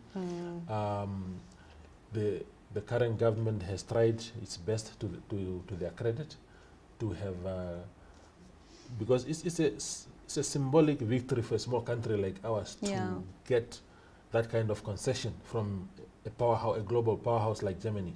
So that is already a victory. But numerically now, the technicalities there is where consensus has not been reached, especially with the communities themselves. Government, Hage Geingob thought, he was a winner. He thought people were going to whip his feet now because in glory in worship. But people told him that no, we are not happy. So it's up to the people themselves. We cannot. The argument is that you cannot put a price to human life. So sometimes you have to accept what you have to accept. But if you say, for example, that this 18 billion is going to be paid over 30 years, it's laughable. So there ought to be some concessions. So you say, okay, fine, if we agree to 18 billion, then at least it must come within 10 years or whatever. Then within each year of those 10 years, you give us this much dedicated to a particular cause, maybe. But it's a very important subject. It has to be revived. I mean, it's already in the making. It's a question of going to the conclusion of it. Yeah, okay. And finally, perhaps we can talk about LPM. In my opinion, LPM has struggled to build beyond its homeland, which is the South. Do you perhaps think this is because they are faced with ethnic allegations, or do you think it's merely just a marketing issue? Maybe they've just not, garnered enough support in Zambezi, in the north, or wherever. Yeah, I think LPM is a new party. Yeah. And it emerged out of a very serious ethnic confrontation. Remember that how LPM came about was about Bernardo Swartboy was the Deputy Minister of Land. Yes. And Utoni Nyoma was his minister. And Bernardo was in the south addressing some meeting where he made serious allegations against Utoni Nyoma about how he was handling this land process, alienating essentially those people who have lost land through dispossessions by the Germans and whatnot. So then Hage Geingob told Bernardo Swartboy to apologize. You don't speak about your colleagues like that publicly. You have platforms at which you could have said that and whatnot. He refused to apologize. went to a meeting to State House. He was told to apologize again, refused completely, and then out of pressure and everything, he resigned from SWAPO, went on to form LPM. So you could see that LPM emerged from the subject of land and how some tribes seem to be benefiting from it and not others. Yes. So the genesis of the party is that. So it's a new party that came about because of a conflict about land and ethnic alienation. So in that sense, you could say yes. But I think they have done very well by their standard, because if you look at the people like Utara Motu, she's not from the south, she's a Herero native. Yes. So in that sense, they have expanded a bit out of that region, and we must look at how the party performs in this election, whether they have now managed to break that barrier a little bit and expand into other regions. You must remember, all political parties in our country, maybe with the exception of a few ones, but I can't even think of one specifically. All political parties have an ethnic base. Yes. SWAPO started as OPO, Ovambo People's Organization. Then you have the PDMs, which is a Herero party largely, dominant in Kunene, dominant in places like Omaheke and whatnot. But each party, maybe with the slight exception of a party like IPC, but you can't really say it's a Vambo party, because in fact in the north they are suffering there. They are making more inroads in regions like Erongo, but even in Erongo you could argue somehow that it's the Vambos that are carrying that party. Yeah. So each party has its an own ethnic base. Yeah. So it's just the nature of our politics right now, and I don't think it will end anytime soon. All right, Mr. Njabela, thank you so much for this insightful conversation. I have clearly learned a lot, and there is some research that I'm going to conduct after this conversation, but I do appreciate, having this conversation with you and learning from a great mind such as yourself. It's time for me to love and leave you now, but I do leave you in the capable hands of Master Ashwan Berry, who is going to be continuing this conversation. Hashtag Namibia Decides 2024. This is Election Watch, and my name is Aina Raizakoyo. It has been good.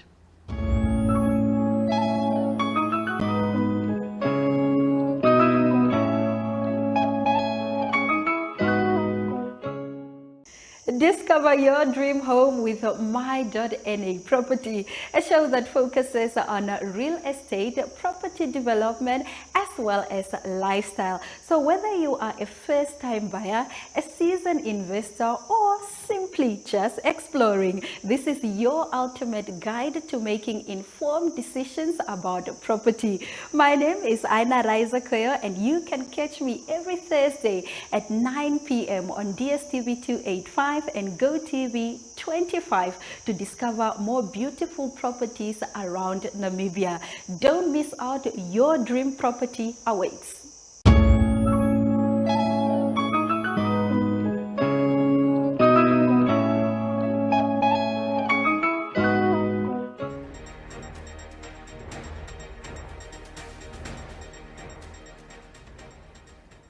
This is breaking news just in. IPC has filed a complaint, and this is with regards to the unavailability of ballot papers at various polling stations.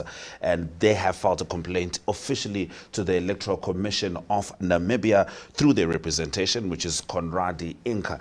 And let's just get into that letter specifically. We act on behalf of Dr. Itula, and let's just get straight into the issues. It is our instructions to address the following letter. Firstly, to register the objection complaint against the lack or unavailability of ballot papers at various polling stations across the country, and in particular the Ohangwena region and the Omudangilo constituency, where most of these stations do not have ballot papers since 3 p.m. on voting day today, as well as stations such as Finkenstein, Brakwater Shopping Center, and at some stations ballot papers are running out, such as Centaurus School. Staying with that letter from Conradi, disappointingly, the chief executive executive officer of the Electoral Commission is not reachable by phone and messages left remain unanswered.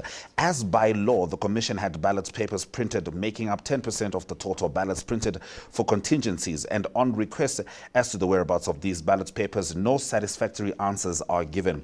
Kindly be advised that your wrongful and unlawful actions deny registered voters their constitutional right to vote, and you are notified of our client's intention to take appropriate legal action in a competent forum for appropriate relief, as well as punitive cost order against you. Only about 90 minutes are remaining before the close of voting station. In fact, at this stage, it's much later. We're looking at 30 minutes which are left, but staying with the letter, despite various requests, they say that the commission failed to rescue the situation. The commission had 4 years to ready itself for this election and failed to execute its constitutional statutory duty. All citizens shall have the right to participate in peaceful political activities intended to influence the competition and policies of government. So these are some of the citations coming from Conradian Inc. on behalf of IPC. We do have a word that ultimately IPC is potentially looking at setting aside the election. Yeah. So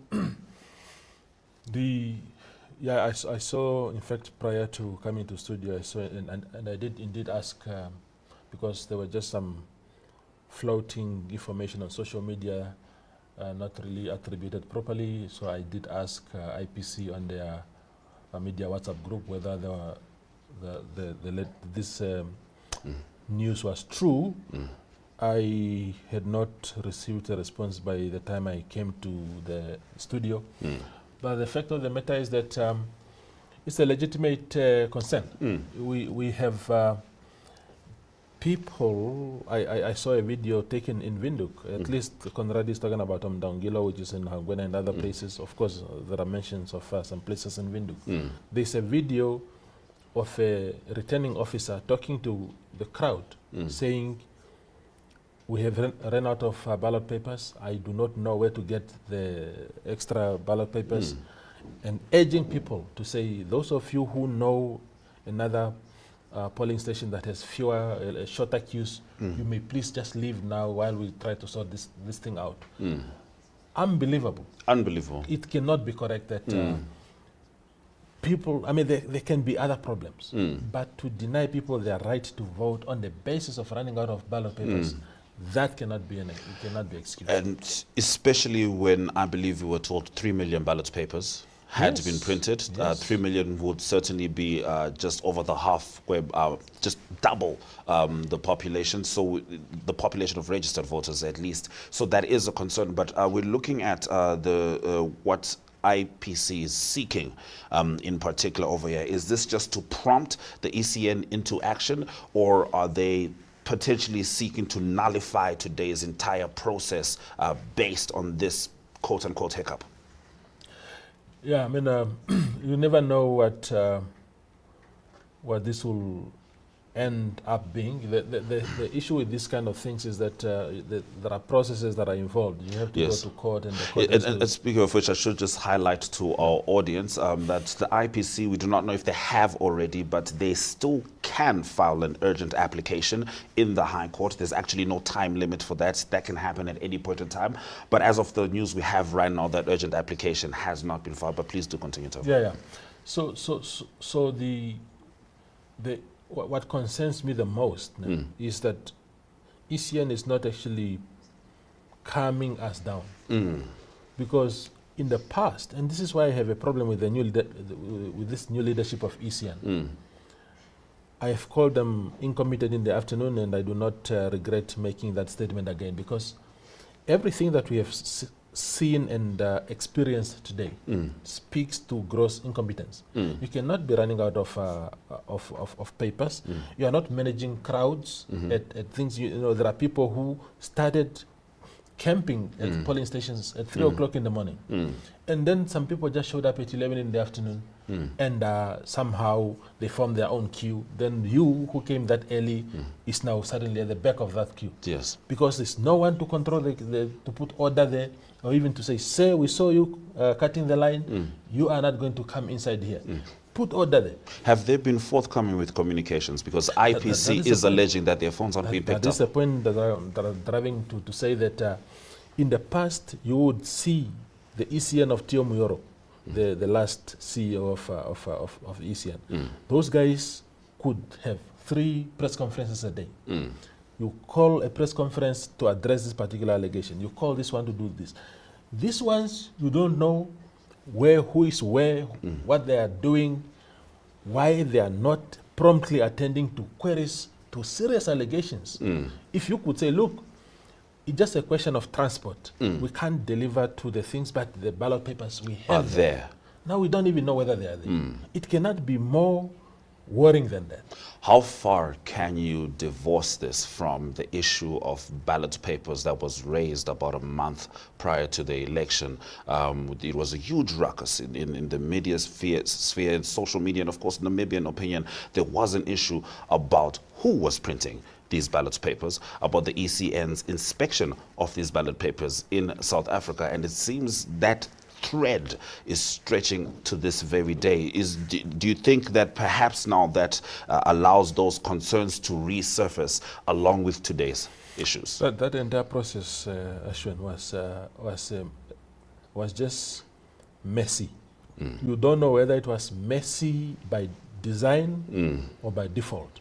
By design, in other words, people working under from behind the scenes to make certain things in favor of someone, or by default, like the incompetence that I'm talking about. You cannot have a situation where you had 5 years and somehow you ran out of time to go through the normal procurement process to print ballot papers. You say, oh, we don't have enough time left, and people might appeal some of the tender outcomes, and therefore we just went for direct thing. So it's ECN itself that ended up picking this direct, this supplier. Not correct. And then now the problem with the silence of ECN is that it's now feeding the rumor mill now. Yes. People are saying, because the irony of this is that people were saying, 3 million ballot papers for what? That was the common voice at the time to say it's suspicious. Now suddenly, they are nowhere to be found. The contradiction cannot be more wider than that. So all these things are just feeding into these things. So right now, you're standing 10 toes down. Your opinion is that there's been incompetence. Could we also tie that to the complaints that we had from polling officers just yesterday? Because you said they have 5 years. Does it feel like they're prepared for 5 years? No, they don't. They seem like they only started. They were told maybe 3 weeks ago that 3 months ago that we have an election. This is not even the election. Remember, when our late president passed away in February, there was a possibility, technically, of an election happening in that space within 90 days. Yes. Luckily, there was still 12 months to go, and therefore they say I think they say if there's more than 12 months or something to that effect. If elections are more than are that far, then you're allowed to have an acting president until then. Yes. If elections were closer, we would have been required to have that election within 90 days or something like that. Yes. If they couldn't prepare for this long, how would it have been if the death of President Hage Geingob required that they hold an election within 60 days or 90 days? It would have been a calamity. Hold that thought, Toivo. We just spoke about the IPC's letter to the Electoral Commission through Conradi Inc., and we'll see if they want to take that further to the High Court. However, these are the sentiments from the Landless People's Movement. This is not politics. You are the journalists. You have videos. You have heard the complaints. So LCCC, the way forward, I think we will have to go to court because we can't continue like this. We have asked ECN to extend the voting hours until tomorrow, 2 o'clock. But come to think of it, is it sufficient? Is it enough? But that is the first step in the right direction. There should be extension at least. We need to talk about this issue. So countrywide, 3 o'clock this afternoon, Origas had ballot papers only at 3 polling stations out of the 7. Half an hour thereafter, after I got that information, I was informed one out of the 3 that remained, 1 polling station ran out of the ballot papers. Up until now, Origas is only limping on 2 polling stations out of the 7, and it's serious. I don't know how bad it can get. I don't know if there's another level of being bad beyond this. So we are calling ECN to extend the voting hours. They must make that recommendation immediately to the president so that the voting hours can be extended. In the meantime, they should call an urgent PLC meeting to address this matter. Where are the ballot papers?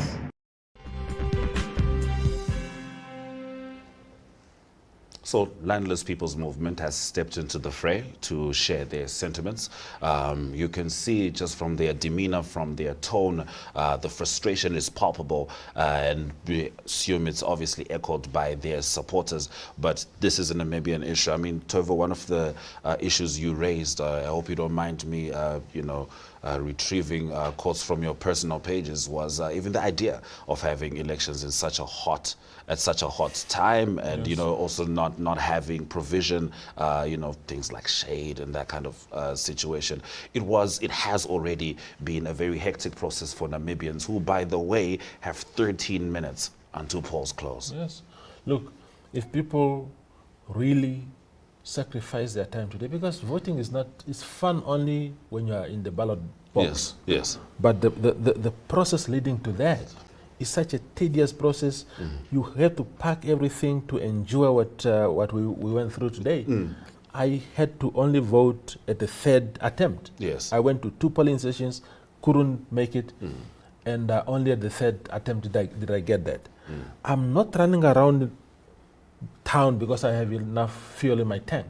It's because I really want to make that democratic choice. But you feel like you had to earn your vote. Yes. You had to earn the right to vote, and then that already just casts a shadow on the idea of democracy. So if you go all out like that, and then you are told, when there are 5 people to go in, you are told, no, ballot papers have run out. Really, all these kind of things. But let me tell you one thing that happened today at Hosea Kutako airport. So people have been queuing there for hours like others. Yes.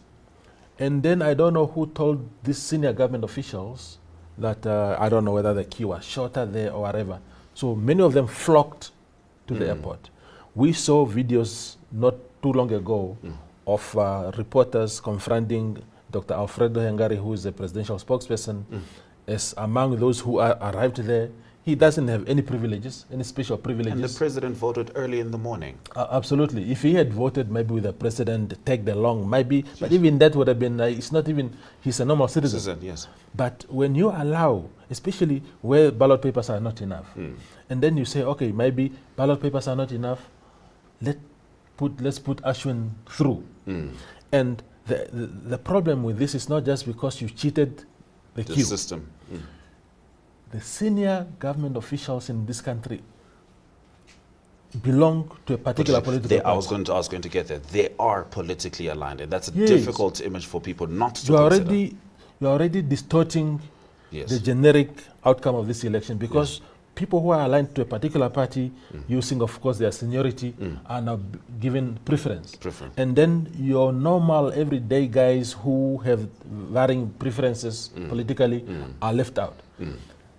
Nothing, I tell you guys, is not when you talk about rigging of elections, it's not just about erasing what we wrote with the pencil there. In that bloody, sorry for the word, but even the pencil, I don't even understand that logic. Things that can be erased later. The election must be credible. The possibility of funny things must be very, very slim. But now it's so wide. You just don't know, my brother. It's now crazy. here's the thing. SWAPO has its alliances, right? There's one election that comes into mind, that I can tick every single box that you just spoke of. And the people who conducted that election have been accused by Namibia, Botswana, Mozambique, even South Africa, of trying to subvert democracy. And that is Zimbabwe. Yes. You ticked every single box just now. And you brought out the big R word. Absolutely. I mean, remember, ZANU-PF has already been at the center of accusations that, you know, this alignment with ZANU-PF, and they have been in town. Yes. All these weeks. 100%. They are at these SWAPO rallies, and people say, you have to be, people in Zimbabwe are telling us, you have to be very careful how close you get to people of ZANU-PF. Those guys are very, very dangerous. And to be clear, yes, the election was challenged officially, the Zimbabwean election. This is not a basis of opinion. We are talking about the SADC Electoral Commission, the SADC Commission. We are talking about the European Commission. The credibility was challenged in an official manner. So this is not hearsay. Absolutely. So they've been coming here. We've seen photo. I mean, Obed Mpofu was here. Yes. He's a Secretary General of ZANU-PF, and many other officials. What they are doing here, of course, they come under the flag of, under the banner of liberation solidarity with our fellow liberation movements. But people have been warning us that whatever ZANU touches turns into a disaster. We are not saying in this moment that they have something to do with this, but the irony and the coincidences are very, very suspect. Yes, there's too many shoes that fit quite perfectly Yes. with regards to the optics of how all of this is happening. And of course, the demeanor of it all. But let's come back to that airport incident and what it could potentially mean. So you're saying that in this queue, ordinary Namibians, you and I, were filed in this queue waiting for hours and hours and hours. And for example, someone who works for the president came through and was pushed to the front. And this person, a lot of them, and these people are politically aligned. Now, does this give credence to folks saying that one of the political parties, IPC, is considering calling off this election and starting from the beginning? I'm not saying that that's enough, but it is, look, right now we know that if IPC has to file an urgent application, there's one question and one question only that the High Court will ask them: do you have reasonable grounds? Yeah. Nothing else matters. Do you think they have reasonable grounds? I mean, there is reasonable grounds. Not only for IPC, and it's not even. Let's talk about them, yeah. Yeah, it's not even an IPC thing, because when you don't have ballot papers, even SWAPO voters are disadvantaged. 100%. AR voters are disadvantaged. Yes. So, in fact, in an ideal situation, you would want to see political parties coming together and say, as a unit, we are not happy with ECN. This is including SWAPO. Absolutely. Yes. They ought to come together, all of, because it disadvantaged. But the silence of some of these parties, when for example, the ruling party is silent, very conspicuous, you ask yourself, why are they silent? If they know that the lack of ballot papers also affect them, why are they not concerned? These coincidences are not good. So you want all your political forces speaking in one tone against ECN's conduct. This is not correct. This is a disadvantage to all of us, and we need solutions. Technically, IPC cannot. They can only boycott this election. But even to boycott now, the elections are already over. Yes. Maybe you boycott maybe the outcome. Maybe. Yes. I don't know. Look, Tova, I expect a lot of people are watching us on their phones right now. Everybody's trying to stay informed. One thing we do have to say is stay in the line. Absolutely. Do stay in the line. It is an arduous task. It is difficult. It has been a long day. But you need to be counted, and staying in the line is also the best way to continue applying pressure to the powers that be for them to show up. So please, by all means, stay in the line, do get yourself counted, and do not leave. Yeah, maybe just to expand on that, if you are in the queue now, there are 7 minutes now. Yeah, 7 minutes. In fact, looking at our countdown, we have just under 6 minutes, Toivo. If you're in the queue now, then stay. You cannot be turned out. By law, you cannot be chased Turned away yes. or whatever. So if you're already in the queue by 9 o'clock, then stay in there. Yes. If you have to go until 3 o'clock in the morning to cast that vote. Yes. And if you're watching us from home and you were planning to go to the queue, depending on how far you are, you have about 5 minutes. Yeah. So let's come back to this. You're saying this is supposed to be a collective project. You said something that struck me, because you keep saying the word, there's silence. Yes. And as we have come to know in general, when there's an injustice followed by silence, it's hard not to assume complicity. Absolutely. I mean, this is what we do, especially in the media. When we see wrong things in society and we write about them, we highlight them, people think that we are out to get someone or to paint a bad picture of this or that. Because if we do not herald that, we are complicit with those that are actually oppressing those people. Yes. And we don't want to be part of that. So the problem is the silence of SWAPO, for example. You don't know whether it's just because they also have a very poor communication team there. There are many messages that just go unnoticed because of that. So you want, especially a ruling party, a ruling party that has ruled the country for 34 years, to be actually the leader, Yes. the leading voice. Yes, in holding the ECN accountable. Yeah, because this is not a question of some rumors and what.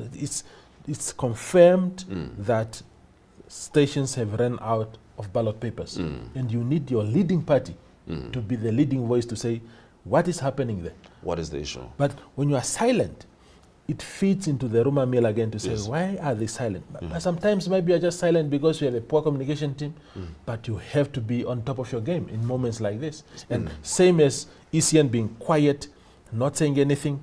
That is unacceptable. Just really, you don't know whether it's arrogance to say we don't care what your little thoughts are. I just don't understand.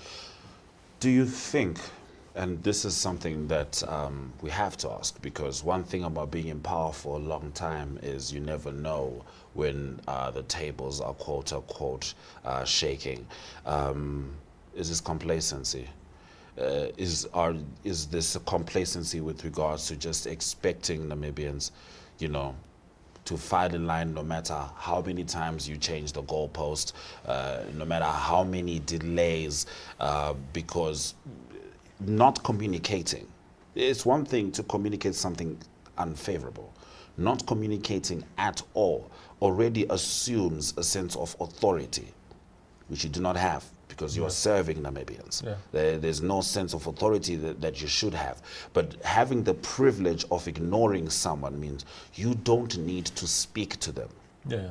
No, because in fact they don't even have the right to remain silent. They don't have the right to remain silent. They ought to be speaking to the people constantly. You are a public body. But you see, this kind of behavior by ECN started long ago. I'll give you an example of when I think we spoke about it yesterday, or I think that was with someone else.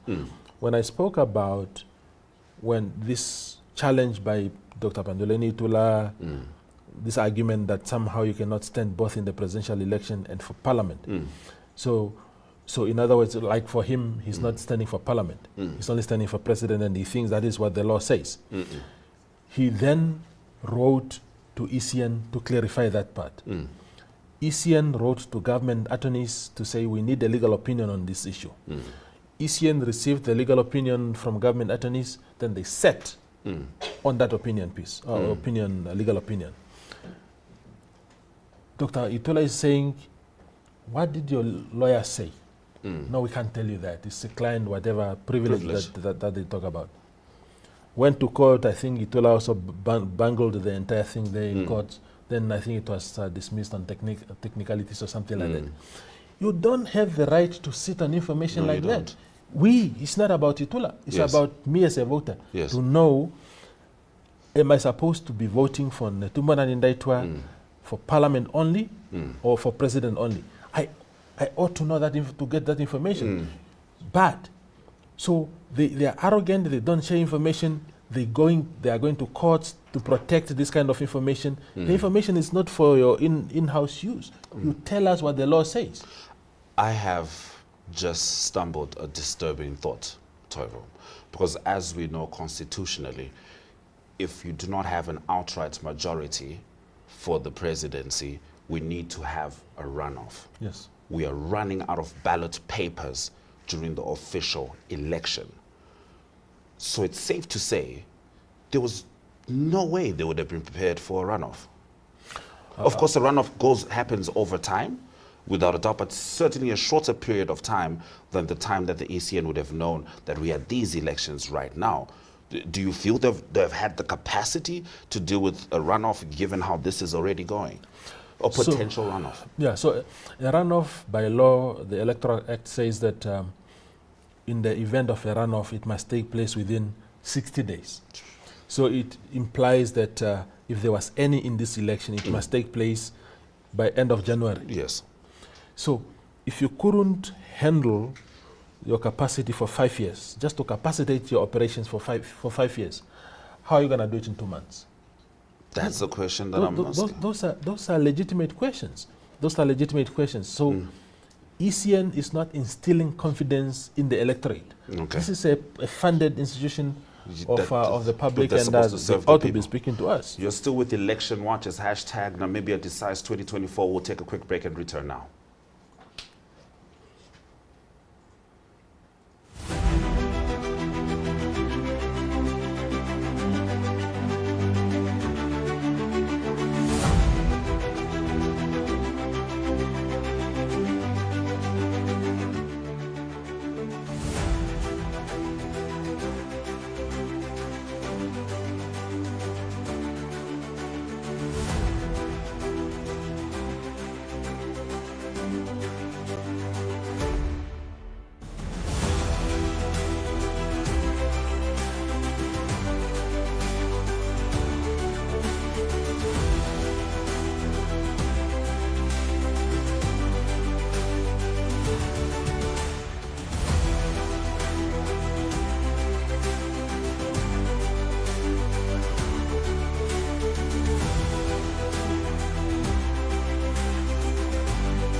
Polling stations have officially closed.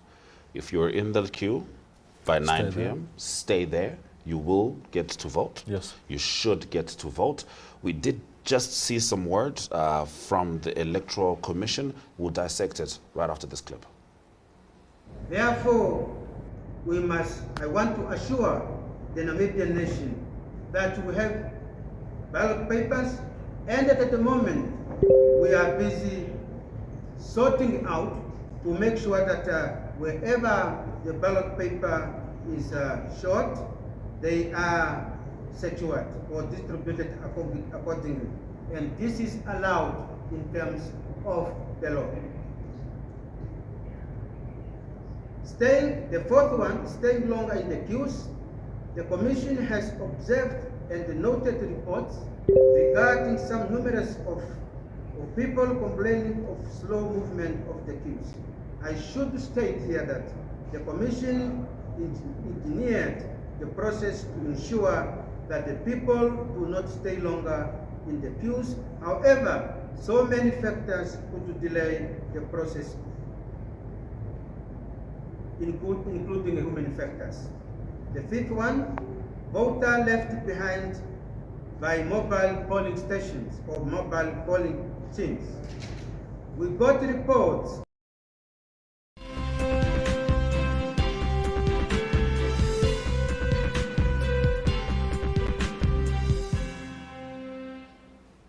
So the Electoral Commission is saying that they have enough ballot papers. And then the question on Namibian minds right now is, why were they not allocated in a manner that would stop us from, reaching this point where we are worried whether or not we may vote? We are now joined by Matthias Haufiku. Matthias, what are your thoughts on with regards to the ballot papers, their delay and them running out at stations? Ashwin, this is something very unprecedented. Good evening. Good evening. Sorry for that. It's been a very... Straight into business. Yeah, very, very, very unprecedented day, unprecedented times. of course, we've all seen what happened during the course of the day. ECN just finished with the press conference they had this evening. Initially scheduled and invited all the media houses. And at the last minute, they decided just to have a press conference, a one-on-one press conference with a national broadcaster. Sorry to stop right there.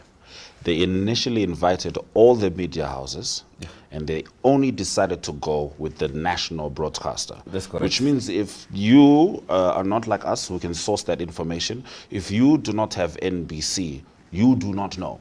You would not know. Please continue. So, and there was no explanation for that change.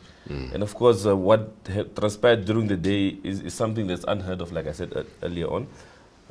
Ballot papers running out. We've heard that when there was the fracas of the ballot paper printing tender, that there was a 10% contingency. Yes. So that's about 200,000 ballots for each election, which is just a contingency. So it was surprising when we got the news that certain polling stations ran out of ballot papers. Yes. Well, at first I thought it's just normal political talk within the political circles. I went to vote at Kaps Farm, just a few kilometers out of the capital city. And surprisingly, they ran out of ballot papers. My goodness. And surprisingly also, the mobile stations were sending people away because they were closing at 1. And the law generally says whoever is in the queue by the time the polls close, yes, they should be serviced. Yes. So at Kaps Farm where we were, the police officers informed those in the queues that by 1 o'clock we are closing down and we are moving to the next station. Yeah. Same thing goes. I went to Okahanja. It's a town just about 70 kilometers outside the capital city again. The queues were there. Speaking of queues, sorry, Matthias, let's have a look at how it looks in Independence, at Independence Stadium right now. Those people are not going home anytime soon, without a doubt, Matthias. And it is, of course, a show of resilience, a show of commitment, but as Toivo highlighted, a glaring show of incompetence on the part of the ECN. Do you feel that way? Well, I believe this time around we did an injustice to the voters. Normally we were quick to point to voter apathy and so on, but this time the voters did their part. They came out the highest ever registration number of voters since independence, and this is what they get. So how would the numbers look like then, as far as the actual votes is concerned? How would that look like?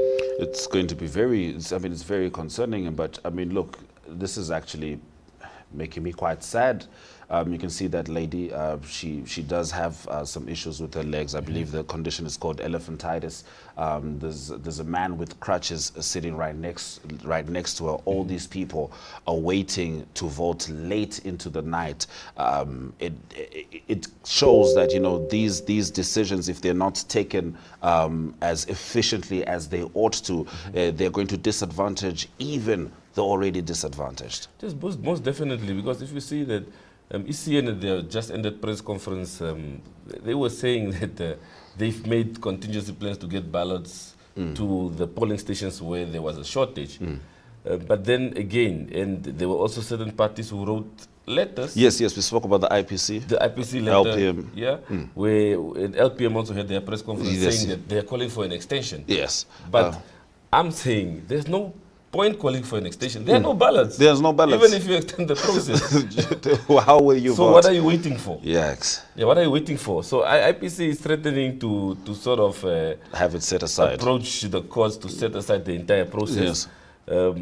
You might say it's the most practical way, but many of us were hoping that, please, at least for once, let's have an election, and even post-election, there's no issues about courts and challenging the process or the outcome. Yes. But look where we are, not even halfway through the process. The polls are closed. So what is going to happen? It's easy to take ballot papers, shift them within polling stations, within towns. Yes. But what about those in the remote areas. How are you Yes. going to get it there? What are you going to do? And you have to ask, was there no communication, you know, amongst the polling officers and the ECN as ballots were about to run out? Why does it seem like everyone waited for the ballots to run out for there to be any kind of communication?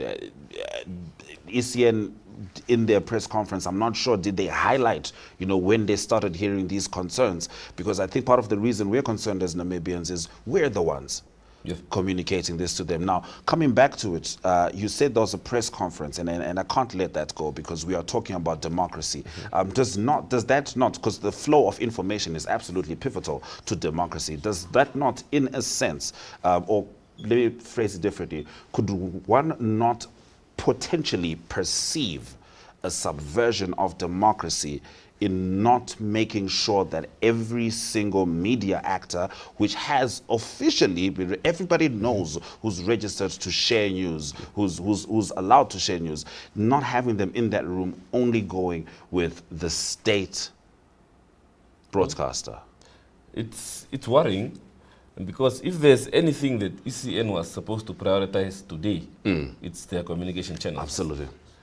Because you don't want any vacuum for rumors or conspiracies. That's what you don't want, because it affects the credibility of the entire process. Without a doubt. Let's say, for instance, everything went according to plan today, but due to their lack of communication, as far as how things are going, that is a concern. It would taint the entire process. Let's swing over quickly to Augustinium Augustinium polling station, where the polls have closed, but we do have a clip. It is currently 9 o'clock.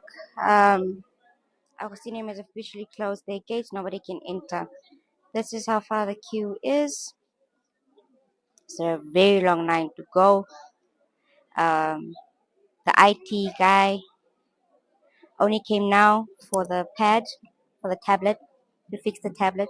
It's been broken for the past hour. So I understand voters at Augustinium had an hour delay in their voting process because the machine that records the fingerprints was having issues. However, all the folks who have been in line up until 9 p.m. will be able to vote. But these are some of the issues that we are talking about. And I feel like the ECN, and I think you feel like the ECN should be forthcoming with these issues, because expecting perfection is a bit of a stretch. Yeah. But if you're communicating even what's right, what's going right and what's going wrong, we assume we're on the same side of democracy in that sense. Yeah, most definitely, Ashwin. You'd see that we're dealing with urban privileges here. It's easy to get an IT specialist to come to a station and fix the tablet. That's an interesting point. As I said earlier on, what about the team that's in the field? We've heard stories today where generators ran out of fuel. Teams are in the remotest of areas. So what happens in that case? What happens when a team is, say, for instance, 200 or 250 kilometers away from a pool, and the verification device freezes? What do you do in that regard? So the urban privilege should not be our primary focus. It should not be our primary focus. Because it's easy to service centers that are close by. But it does give us, you know, some semblance of, you know, that allows us to gauge at least that it's going to be much worse. Yeah. If it's not, you know, if we're looking at the urban privilege, it's going to be much worse in the areas, in the remote areas, without a doubt. Yeah, most definitely, because what I think ECN is hiding behind right now, especially when they say that the issue of the ballot papers has been sorted out. So if I was at the polling station in Okahanja and I had to rush to Windhoek to make the 9 o'clock deadline and I don't make it, is that still my fault? Because I was standing for 5 hours in a queue in Okahanja and the ballot papers ran out while there were 5 people in front of me. Yes. So how do you service those people? Yes, especially because, like I said, the communication was happening when the ballot papers ran out. There wasn't anyone that, I haven't seen any report of a polling officer saying that we are about to run out of ballot papers. And then that in itself shows a little bit of a disregard for people's time and effort because they had to have known as the ballot papers were running out. But that's an interesting point. What does happen to the individual who stood at a polling station, 5 hours. You were told ballot papers were run out. ECN took some time to communicate. So in your mind, you want your vote to count. You still want to vote. You go to another place. You don't make it in time. Those are potential votes falling on the wayside, Matthias. What does that mean for democracy? Yeah, most definitely.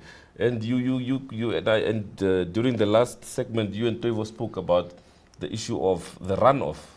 Yes. Yeah. Would that even have been possible? You know, the problem with the runoff, according to our constitution, is even if you have 20% of the people voting, if I get 50 plus 1 from that 20%, yeah. I'll be president of this country. Yes. So there's no limit. And what we've done is, when we ignored that process that ECN messed up, the issue of the ballot tender, we've allowed them to normalize the circumvention of rules when it comes to respecting processes. Because now, you cannot just take all the ballot books are allocated to certain polling stations.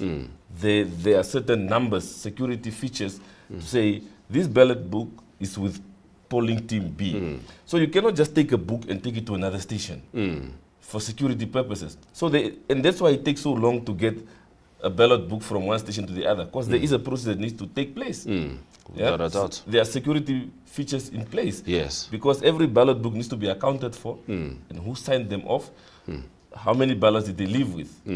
Otherwise, you will have a situation where the results are disputed. So, Yes. but this station only had 20 books. How come now there are 40? So you see how the credibility sort of gets eroded by not following processes. And yeah, this is what you're saying, because it did feel like that issue, the questions that were being raised with regards to the ballot tender, that we just kind of swept that under the rug and we expected everything to flow smoothly, and that does not seem to be the case. Let's swing over to the Rongo region where Irene Marie van der Walt has a report for us. So that is voting day in Swakopmund, not yet over, far from over, long lines at so many of the polling stations, but an enduring spirit from voters in Swakopmund and Arandis, a lot of them spending 8, 10, 12 hours in lines to vote, especially in areas like DRC and Matatura.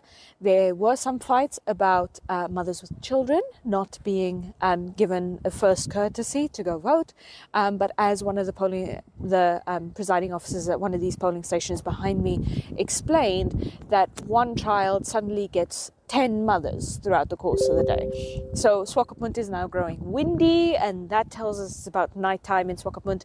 But as you can see, there are still rows. There's still a very long row outside waiting to cast their vote. So an absolute dedication from Swakopmunders and the people of Arandis to cast their votes, make sure their voices are heard. Tablets and technical issues related to them have been problems throughout at many of the polling stations, although there are a couple polling stations who have earned themselves the very high regards of voters who have decided to go vote there. For example, Meduletu, for example, one of the polling stations here behind me in Matatura, they have earned themselves compliments, and that is very endearing to see and very good to see. So I think high spirits from a couple of very tired Swakopmunders at the moment, but they are determined to make sure that their voices are heard when those votes are counted. Staying with closing remarks, let's get some from Patricia Kutia, who is in the Hardap region.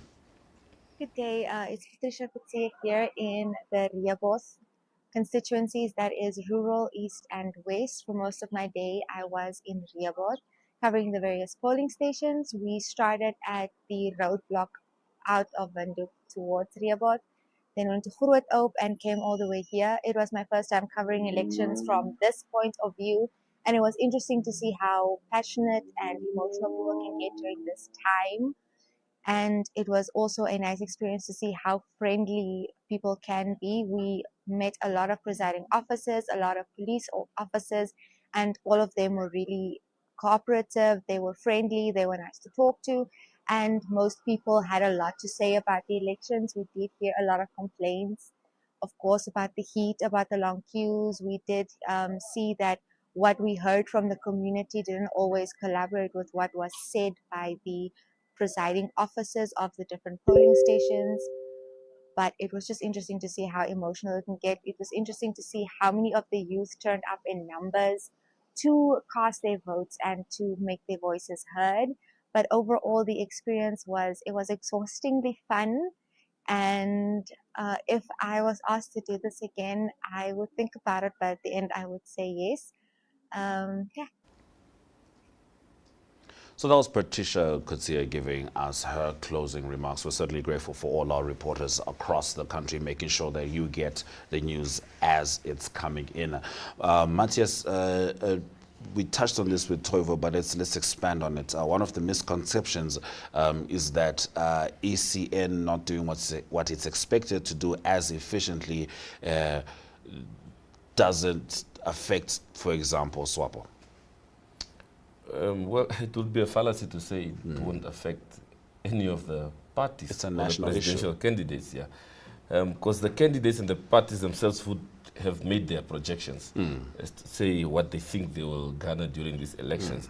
But now with all this that's happening, and I'm sure they've used the number as far as the registered voters are concerned to gauge what their potential performance would be. But then this throws them off course. You can be the ruling party or you can be an opposition party.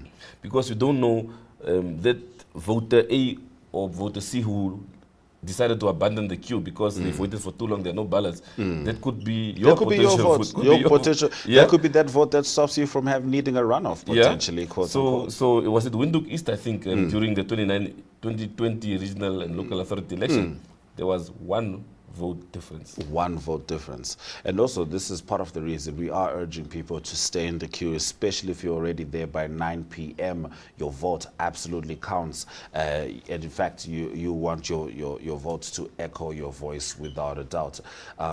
Yes, it is absolutely a national issue. It's impossible for it not to affect folks. I think let's talk Windhoek West. Yeah. Yeah, let me just a correction there. That was Windhoek West with the one vote. That's what you're talking about, yeah. So when we say it doesn't matter whether I vote or not, because party A or party B would anyways win, and so it shows that one vote makes a major difference. Yes. And I believe a lot of our people started appreciating that concept. Let me do my part, and whatever happens from there, it's out of my hands. At least I did my part. Something interesting as well. I was wondering, would the ECN be well within its rights, functionality, to also be urging people to stay in line? Because we're getting updates, like, there's the ballots are enough. It's almost like, there's your answer. But aren't they supposed to be more proactive in making sure that Namibians do cast their votes and encouraging Namibians to stay in line to cast their votes? Most definitely. Like we spoke about earlier on, to say that at the beginning of the year when they crafted that electoral calendar, they followed it so diligently and everything was on course until the ballot tender came up. So it's a bit confusing as to where this sort of island attitude is coming from as far as ECN is concerned. I would have expected that they would harness their relationship, the good relationship and rapport that they built with the media, to ensure that they reach as many people as possible. And now it's a pivotal time. I mean, look, their job has only just started, right? They have to deal with results. But at this particular juncture, they've just told the media, step outside, we only want to talk to the state broadcaster. What does that mean going forward? Because the ECN's job has just begun, Matthias. What does it mean for their relationship with the media, and arguably the second most important thing after having a vote cast, the counting of the votes? The counting of the votes, very important process. In law, they say that an illegitimate process cannot give birth to a legitimate result. Yes. So if you already have this fracas and you're not open about it as to how you are addressing it, and you shut out some of your most important stakeholders, because the media is that bridge between the public and themselves. So who are you going to announce your results to, and who's going to believe you? There are countries, Matthias, which during an election do not allow anyone aside from the media they're aligned with to have coverage. Those countries are China, Russia. There's a trend here. We go to African countries, How many times have you heard about, I mean, how far is this from internet being shut down? Because this is about the flow of information. If you are staying with a state broadcaster which cannot deviate from the narrative of the state, general, that is done in authoritarian republics. What do you think that means with regards to the message that the ECN is potentially portraying right now as we get into results? To say that at a time when you guys are complaining, at the height of your complaints, we will only address you through one entity. I surely hope this is not the new dispensation that's being midwifed here. Yes. As much as I hope it's a once-off incident, I would also have hoped that it's an incident that had never occurred. Yeah, because what you now do is you sort of create a wedge between yourself as ECN and the public through the media. So how are you going to manage that relationship going forward? You still have elections next year. Yes. How are you going to manage that relationship? Yeah, because if you look at the run-up to these elections, most of ECN's messages were broadcasted and transmitted through both public and private media. Definitely. So when did this change? Or what prompted the change? And what does this mean? I mean, now we're now on our toes, right? Because this is a conversation we're having right now, but we do have observers. I imagine we have observers from outside the country. What are their reports going to be with regards to the credibility of our elections? And you know, you can't question the credibility of an election without essentially questioning the democracy of the nation that conducts those elections.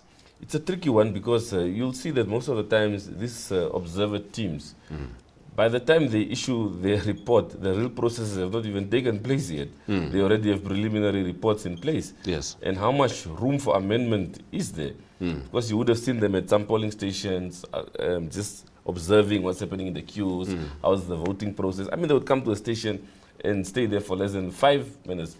I remember the one in Okanja where I voted earlier today. There was an observer team that came there to the station, and they were there less than 5 minutes. They probably just basically just went in and see how the process is going, and then they left. So how do you then gauge the actual feel of those who are within that setup? I didn't see them speaking to anyone in the queue to say how are things going on here, just to sort of gauge what is the average voting time at this station, what needs to improve, and so on. So it will be interesting to see. And there are questions, especially.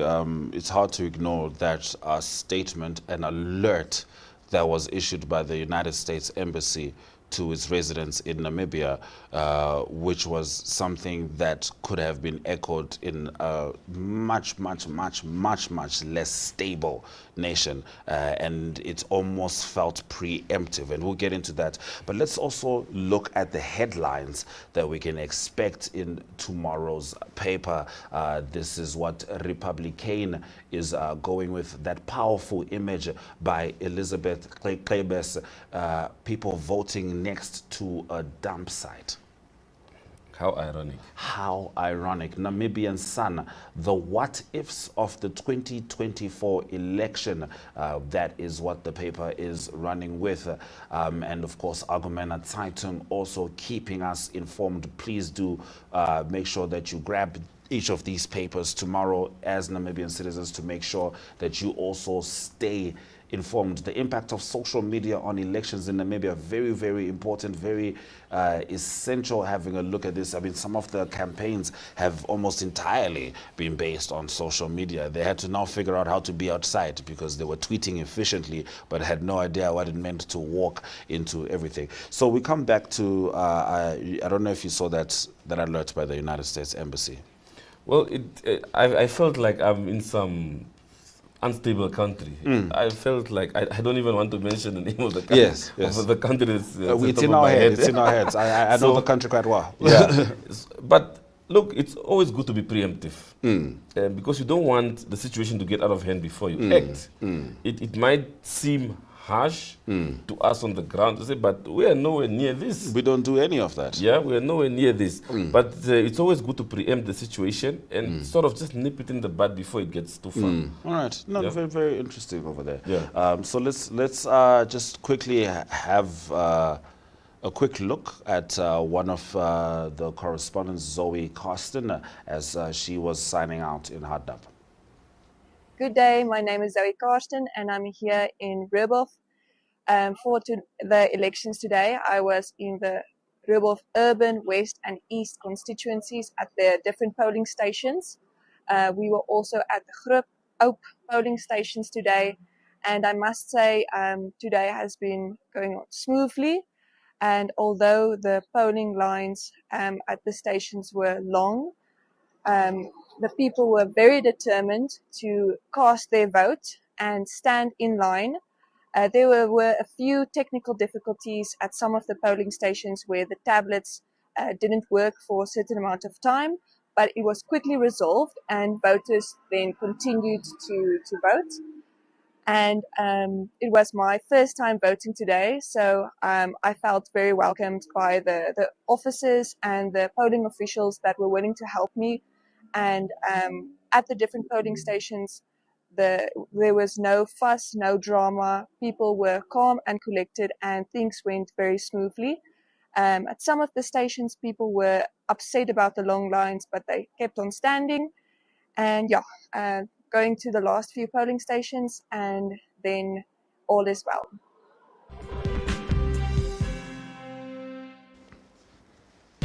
Let's have a look at one of the briefings from the presiding officer at Omea polling station. They had run out of ballot papers earlier in the day, Matthias, but apparently there's some sense of reprieve.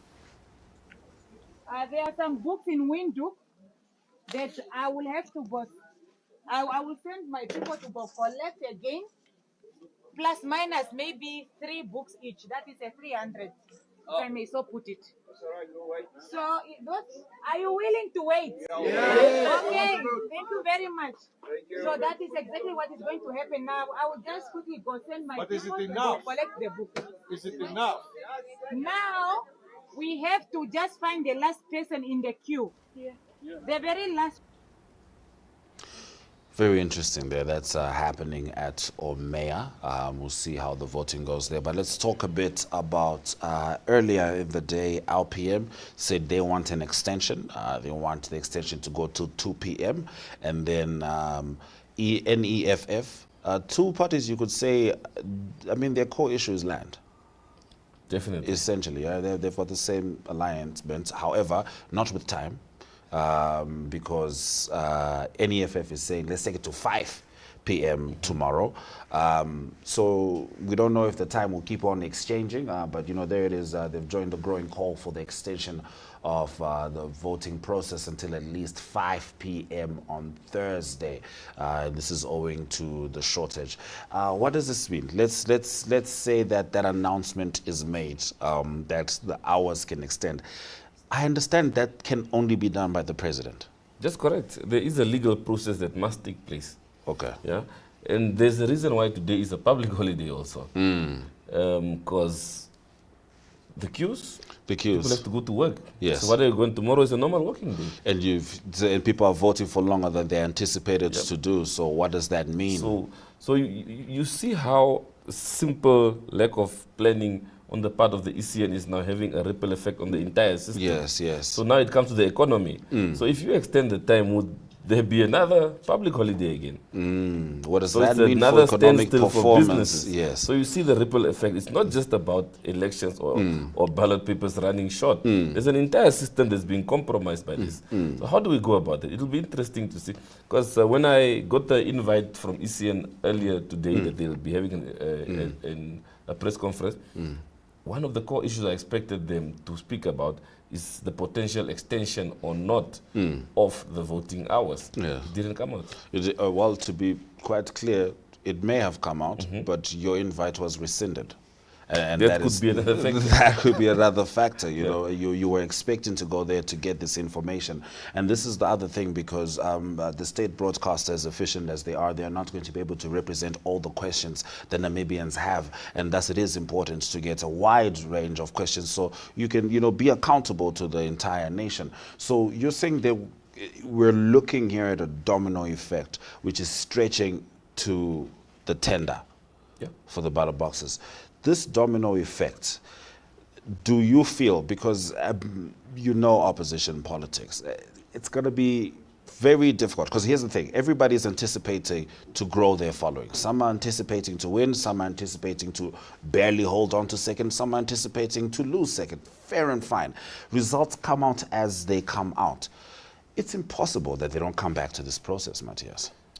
You see, Ashwin, I'm expecting this election to be one of the most disputed elections. That is where I'm going. Since independence. Yes. Because depending on how the results come out, not everyone is going to be happy. There would be those who would have expected perhaps a 70% vote in their favor. Yes. And they get 50%. They won't be happy. And they will point to the process. Yes. Some parties would have dropped significantly. They would also not be happy with the process. So how would you manage these sort of facts on the table? Because there is a process that's being disputed. Yes. So what type of outcome do you expect from this disputed process? Yeah, so we expect a lot of lawyers to be busy going forward, especially as results are belted out. But for now, let's get an update from Enzamwele and Oshodonjupa region as he wraps up there. Good afternoon, my name is Enzo Amwele, and of course I have been bringing you live updates from part of the Oshodonjupa region, which is Chivarongo and Matako and Okakarara. I woke up early in the morning and of course started here in Chivarongo, where I visited most of the polling stations where you could see fairly an average number. And of course, one thing I need to take note of is the ECN presiding officers, who were very friendly and of course welcoming to the media. And of course we then went to Okakarara, where very few people were at the polling stations, and I'm told that people came very early, of course, and then by 11 when I was in Okakarara, most of the people had already gone back home. And then I made my way to the Osire area, where I also found very few people that were casting their votes there. But overall, I think ECN also could have done much better to avoid long queues in other parts of the country, as we have seen complaints from various members of the public. Otherwise, stay with us as we bring you more updates on Election Watch. #Namibia Decides. So that was Enzo Amwele and the Oshodonjupa region, keeping us informed throughout the day. Enzo will be back in Windhoek soon, and as we roll out the results, he'll also be part of the Election March show. But coming back to the issue at hand, we are saying that this is a gift that keeps that is likely to keep giving, and it's not a gift that you specifically want. For the ECN, the issue is going to remain papers. It's going to go from ballot papers and likely to legal papers, especially as the results start getting. Well, this is not the ideal Christmas in November gift that anyone would like. Certainly not. So I don't know how it's going to play out. I don't want to assume or presume. But it's difficult to remain optimistic under these circumstances because of the reality that's on the table. So what are the steps that can be taken, you know, to bring a sense of calm, to bring a sense of assurance, or to remedy the situation? As extreme as they may be, what are the options on the table? I would hope that the process is not too far gone to be remedied. But if you look at the time, and the deadline has passed, the polls have closed, until now there's been no announcement regarding the way forward. So the nation is in the dark, and that's something you don't want, because you are causing panic. Yes, panic, and I mean, we can't pretend that there's no safety concerns. Most definitely. Especially when it comes to voting at night, and that is going to be an issue. It's a ripple effect, like you said, it's a domino effect. It's one thing after the other, but it could have all been mitigated with constant communication. Yeah, most definitely. You'd see that this situation is currently out of the hands of the ECN. It's way bigger than the ECN. It's way bigger than the ECN. It's way bigger. Where is it going? Yeah. And I would have thought at their press conference, there was supposed to be a more superior structure. Sorry, I believe that's a misnomer. That would be a press interview. If it was a conference, there would have been other parties there. But yes, with their press interview with the state, you're saying? Yes. I would have expected there to be a more sort of superior or senior structure, even if it's, be it the president, just to call for calm within the public and announce a more viable and realistic and a practical way forward as to how this situation is going to be handled. Because the running out of the ballot papers started as early as midday. Yes. So they've had, what's the time now? It's almost to 10. Yes, it's they've almost had to 10. almost 10 hours to sort of say, what are we going to do? With the deadline looming. With the deadline. If we extend, what are the repercussions? If we don't extend, what is the impact of it? There was 10 hours for that. And till today, the accounting institution where ECN should report to is silent. We're definitely going to touch on that after Aldo Horn gives us his closing remarks from Oshikoto. Good evening. My name is Aldo Horn. I was tasked with working through the Chume, Grootfontein and Utawe constituencies. Today has been a very long day, especially with traveling all those kilometers between those places. The most noticeable thing for me was how open the polling officials, especially the residing officers, were. Some were initially slightly hesitant to speak to me, but they understood how important it was that the media speak to them and understand what's going on at the polling stations.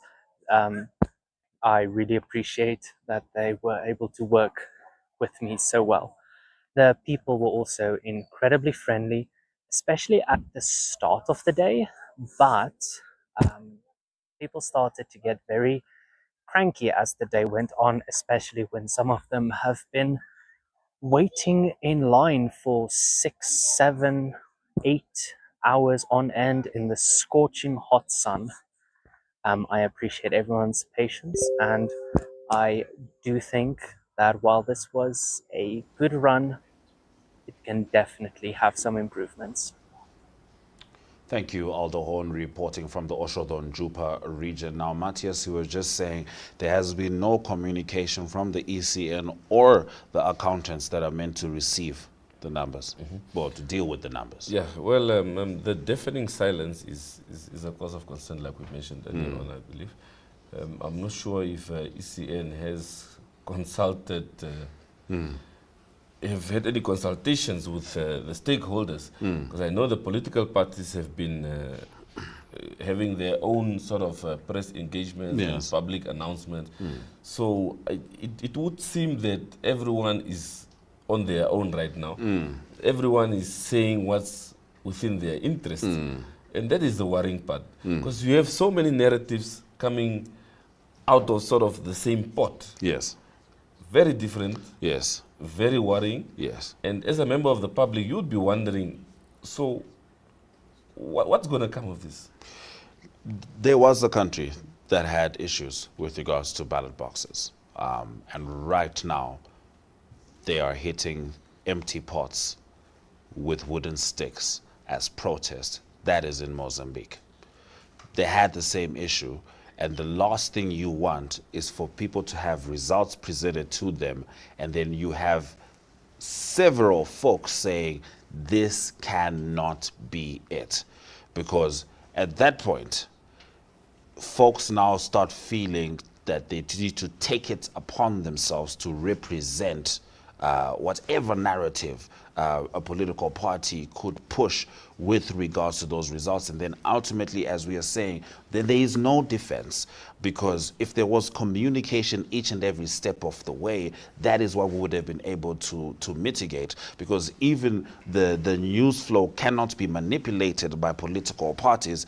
Even when it comes to the running out of ballot boxes, if all this information is coming from the ECN, at least people have a feeling, a sense of that someone is, even if they've lost control, trying to control the situation. The feeling right now is we're asking them to do their job. Yep. Ashwin, the power of communication is that you have an advantage over any other source of information who would want to sort of lead the narrative. And what politicians has played with over the years, they've taken advantage of the sort of peaceful nature in the country. Mozambique was the same, yeah, where we felt that it's a peaceful nation. Yes. It will never get to those extremes. And God forbid, that's not what we're saying. Yes. But it's these small triggers that ignites the bigger flames. You know, just to talk about how important the vote is to an individual, in Mozambique there has been an Islamist insurgency in Cabo Delgado. There's not been a single march against an Islamist insurgency. But the moment the people felt like their vote did not matter, they are marching till this very moment. Most definitely. That's the only power I have over those who run the affairs of the country. It's only after every 5 years that I can say, I'm now deciding on my future. So right now, do you feel like the president should have spoken to the people by now? Most definitely. Most definitely. Not even once, not twice. Don't you think that might be undermining the ECN, regardless of their alleged incompetence? But you have to look at the facts on the ground. It's not just a political talk or rumor mongering anymore. It's the reality on the ground. What does that mean, though, for our safety if we feel like the president doesn't trust the ECN? So it's not about not trusting not the trusting ECN. the ECN, but you know, if you're putting out a statement right now to allay people's fears, you'd have to put all the facts on the ground, and the facts on the ground point to incompetence. And if the president is the one highlighting that, what does that mean for the trust in the of that institution after the president has spoken? So ideally, you would have expected him to sort of summon the ECN, the commissioners. They are appointed by Parliament, so they are accountable to the legislature, to the executive also. So, and then he gets the facts on the table.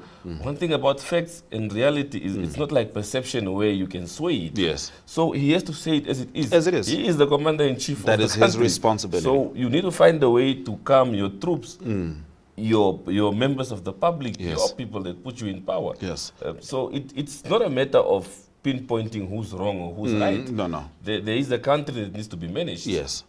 And I mean, heading up to the election, in the last statement from the president, he was lauding Namibians and political parties for having a peaceful campaign process, and thus, you know, knowing that, you know, it's the process is so important, you'd want the president to be the first one to step up and give us some semblance of control, that, you know, someone has this handled, because it does not feel like the commission that was, for lack of a better word, commissioned to do this job has been doing it as efficiently as Namibians need it to happen. So right now we're saying that people are still standing in queues.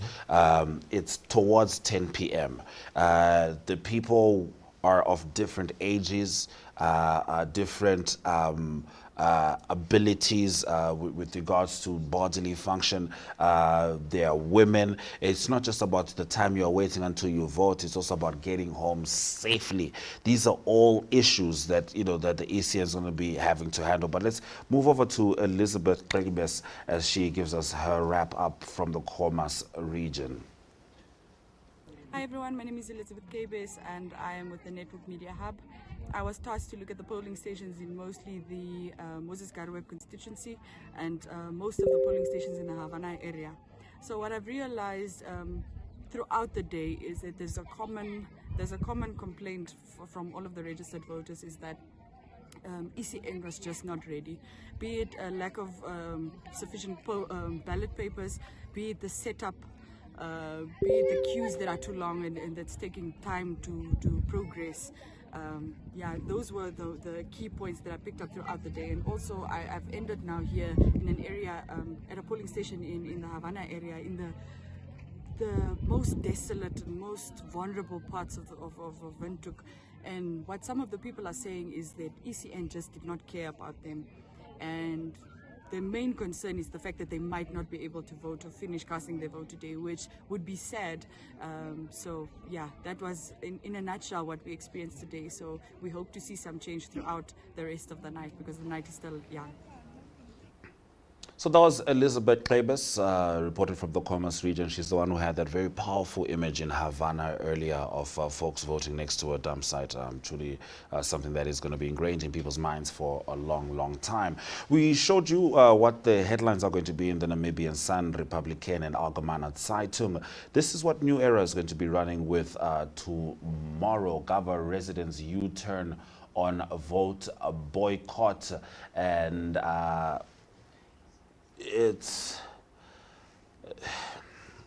look, you're out of words. I'm out of words because there's definitely a consistent theme with all the other papers. Look at voters' nightmare, because the issue is being hit on the head, right?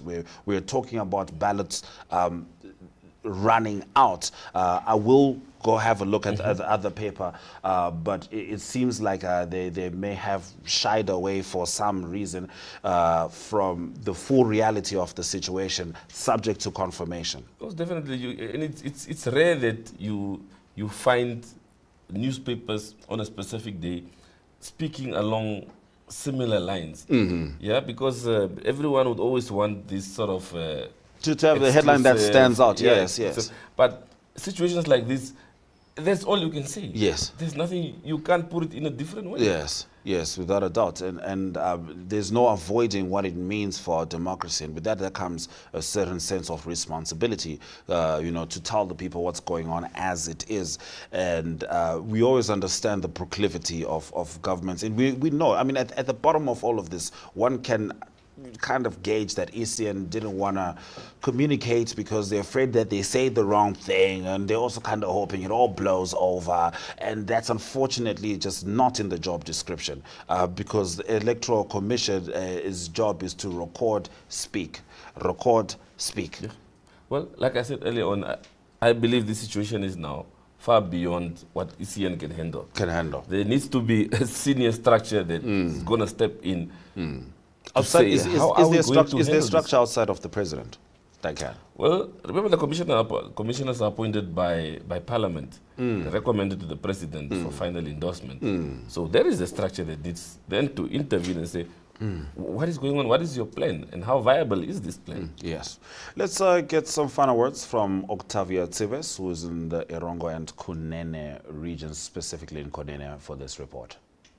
Hi viewers, my name is Octavia Tsives, and I was your correspondent, and I am your correspondent from Kunene South. They call it this in these areas. I covered the towns and resettlement farms all the way from Tweefelfontein,